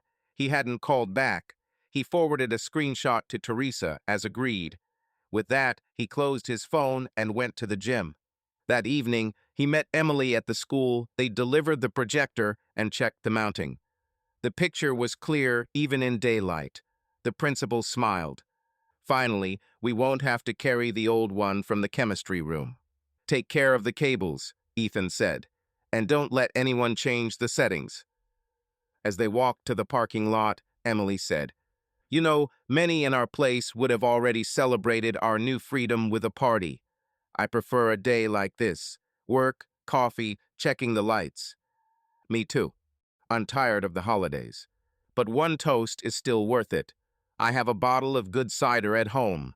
Let's raise a toast to a normal life. We'll raise it. They drank a glass of cider on her porch. No speeches, just to everything falling into place. Ethan drove to Nate's house. Monday started with a quick errand. Ethan took the envelope with the photos to UPS, set up tracking, and sent Lauren the link. She replied, "Received. Thanks for the copies and for your peace of mind." He forwarded the email to Teresa for the record and closed the thread. At the station, Captain Miller called a 5-minute meeting. It's a hot week. The city will be opening 2 cooling centers at the East River Library and at the gym at St. Paul's Church. Ethan, you're going to the church for the launch. We need an electrical diagram and some sort of extension cord management so we don't trip the circuit breakers.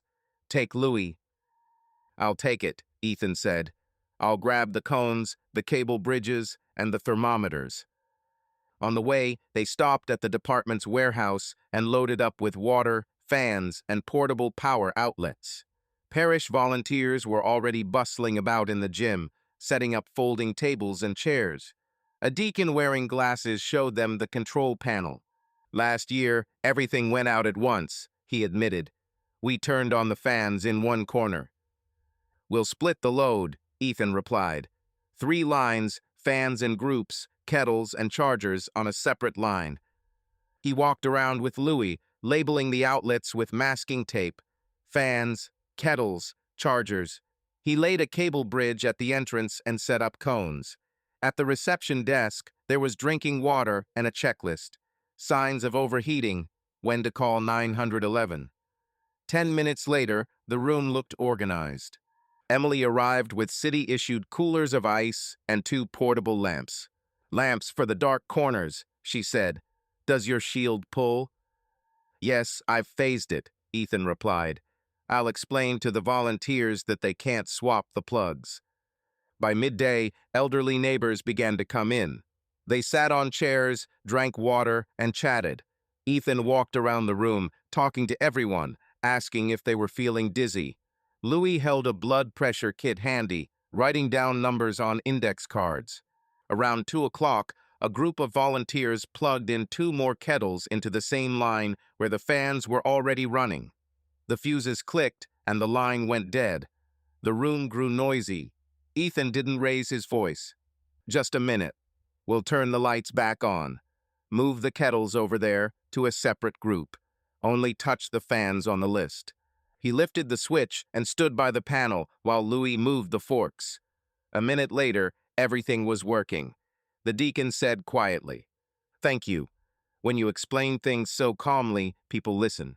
By 4 o'clock, Ethan had left the shift to 2 volunteers, given them his short checklist and the number of the district coordinator.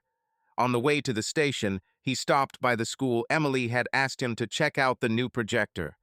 The picture was smooth, the sound from the speakers clear. He left some papers on his desk. A wiring diagram, a label on the cable, a spare HDMI cable. That evening, Nate took the casserole out of the oven. "My parents are suggesting dinner at Threadgill's on Saturday," he said. "It's quiet, and there's parking nearby. They were wondering if you wouldn't mind if I invited Emily." "I don't mind, if she's comfortable." Ethan texted Emily. She replied 10 minutes later, "Yes, I'll be there. The no speeches format is my favorite version of family dinner. On Tuesday, the city's communications department asked Ethan to prepare a HEAT, 3 steps leaflet for the website. He took his talking points from the briefing, added a section about checking on elderly neighbors, and sent the file. By lunchtime, he received confirmation. Uploaded. Thanks. After lunch, a call was made to an apartment complex. An elderly man, confused, dry skin, fever. Ethan acted quickly, following the protocol, vocalizing every step.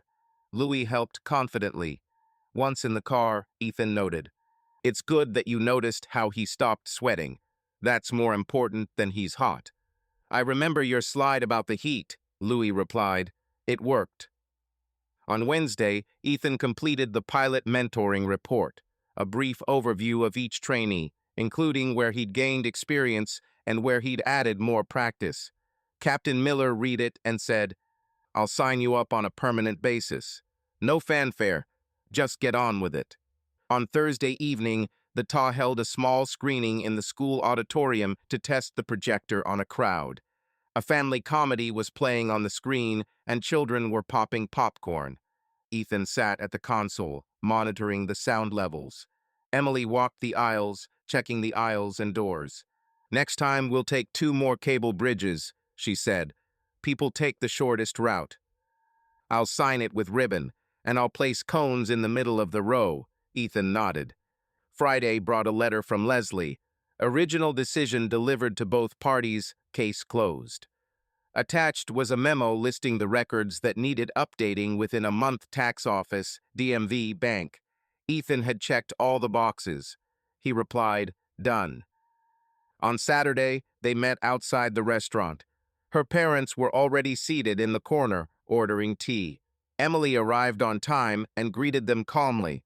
Her mother asked about her work, her father about library lighting. "We're making sure the light is even and efficient," Emily explained. "Not those fancy fairy lights, but proper supports where needed." "That's reasonable," said the father. "When you can see, there are fewer problems." No one mentioned Lauren. It was a typical dinner: local cuisine, talk of school, the neighbor's barbecue, and plans for the fall. Mom said to Emily, "Thanks for the playground. The kids in our courtyard have stopped riding scooters through the school. They now have a place to hang out." "It's the TA's fault," Emily replied. "We just collected the tasks." On the way out, his father shook Ethan's hand a little longer than usual. He didn't say anything that was his comment. He and Emily spent Sunday doing some chores. That afternoon, they stopped at the hardware store. Emily needed some cable duct clips.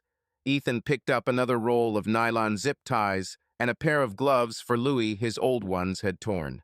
"You buy cable ties like bread," Emily smiled. "It's a consumable," he replied. "There's never enough of them." Then they stopped at a park on the southern outskirts to check out the site for the upcoming first aid classes. Ethan figured out where the tables would be and where people would wait. Emily wrote down, "Shade at 6 p.m. available, power outlets left, water by the entrance." That evening, on Emily's porch, they sat with glasses of iced tea. She said, "Your parents have a calm look. That's rare. They think adults can handle it themselves. Help is available upon request," Ethan replied. "It makes me feel better." "Me too." The phone vibrated. An email from the city. "Heat conditions are expected again next week. Please run one of the cooling centers for 2 hours a day." Ethan wrote "Prima" and added it to the list on Nate's fridge. Church 2 hours a day, workload sharing, volunteer schedule. Nate dropped by Emily's house that evening to pick up a set of socket wrenches from Ethan. They said hello and exchanged a few words about school and the heat. On the threshold, Nate said to his brother, "You're okay. I can see it." "Fine," Ethan confirmed. September arrived without surprises. The city had eased off its heat wave, and the schoolyard was quieter. The TA was preparing an autumn evening music, fires in metal bowls, tea, and cookies.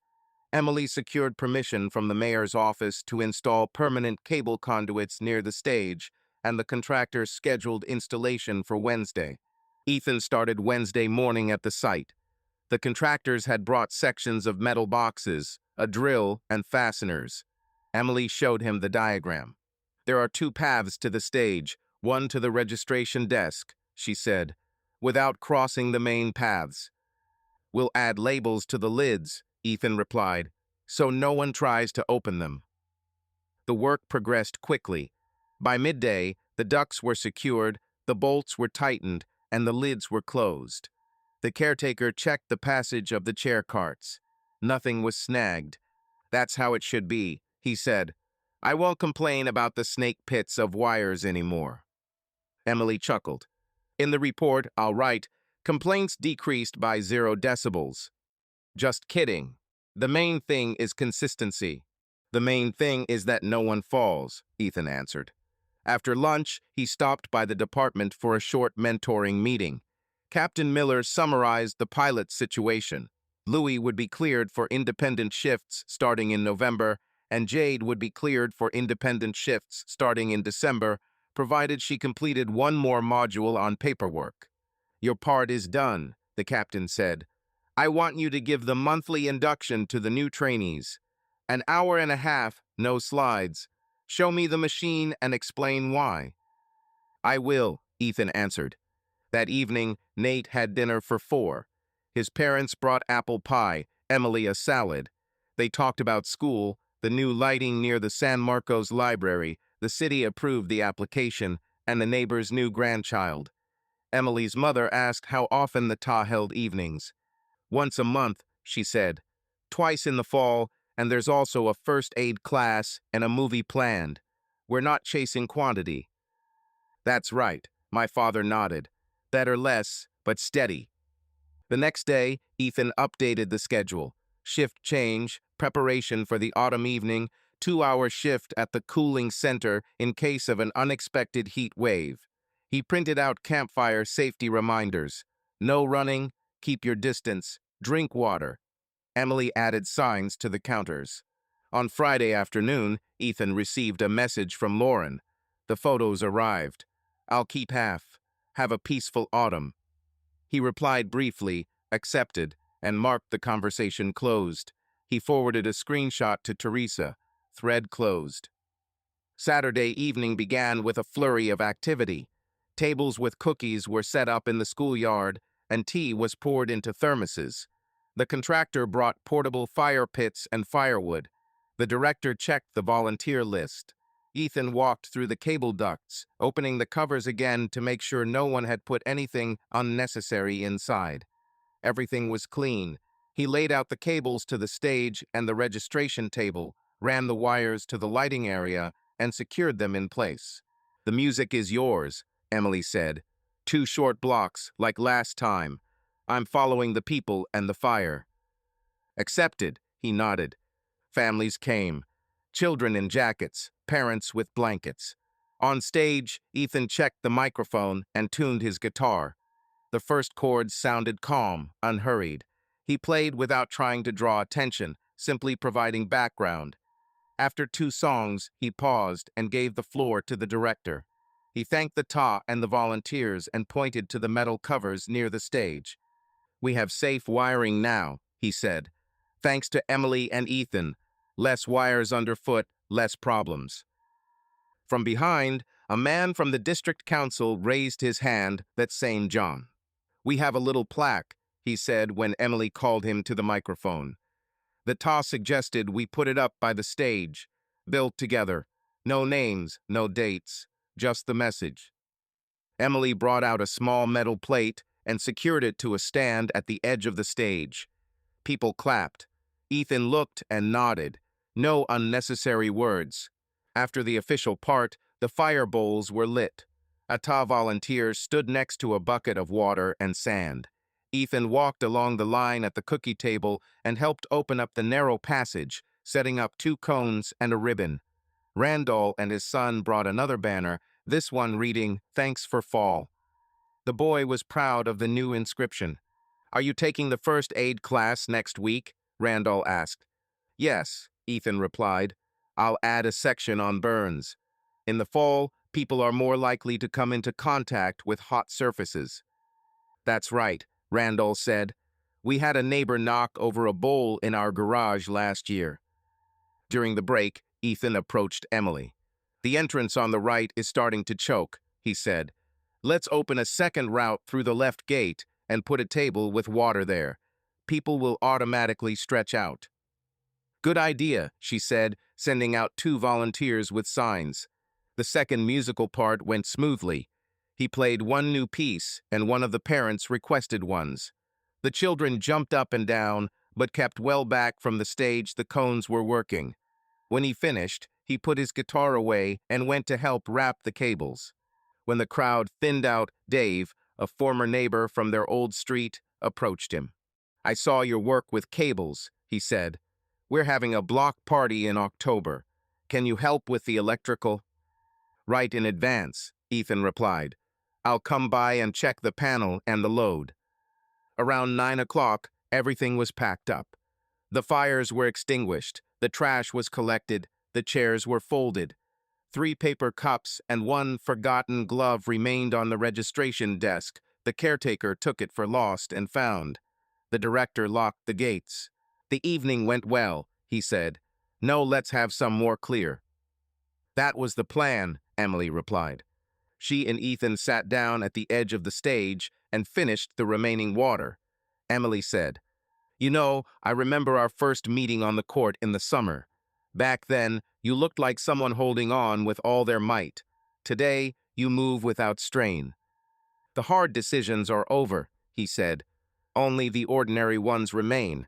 I'm not looking for adult drama. I have enough of what can be built and used. This is adult life, she nodded. On the way out, they ran into a mother from the TA.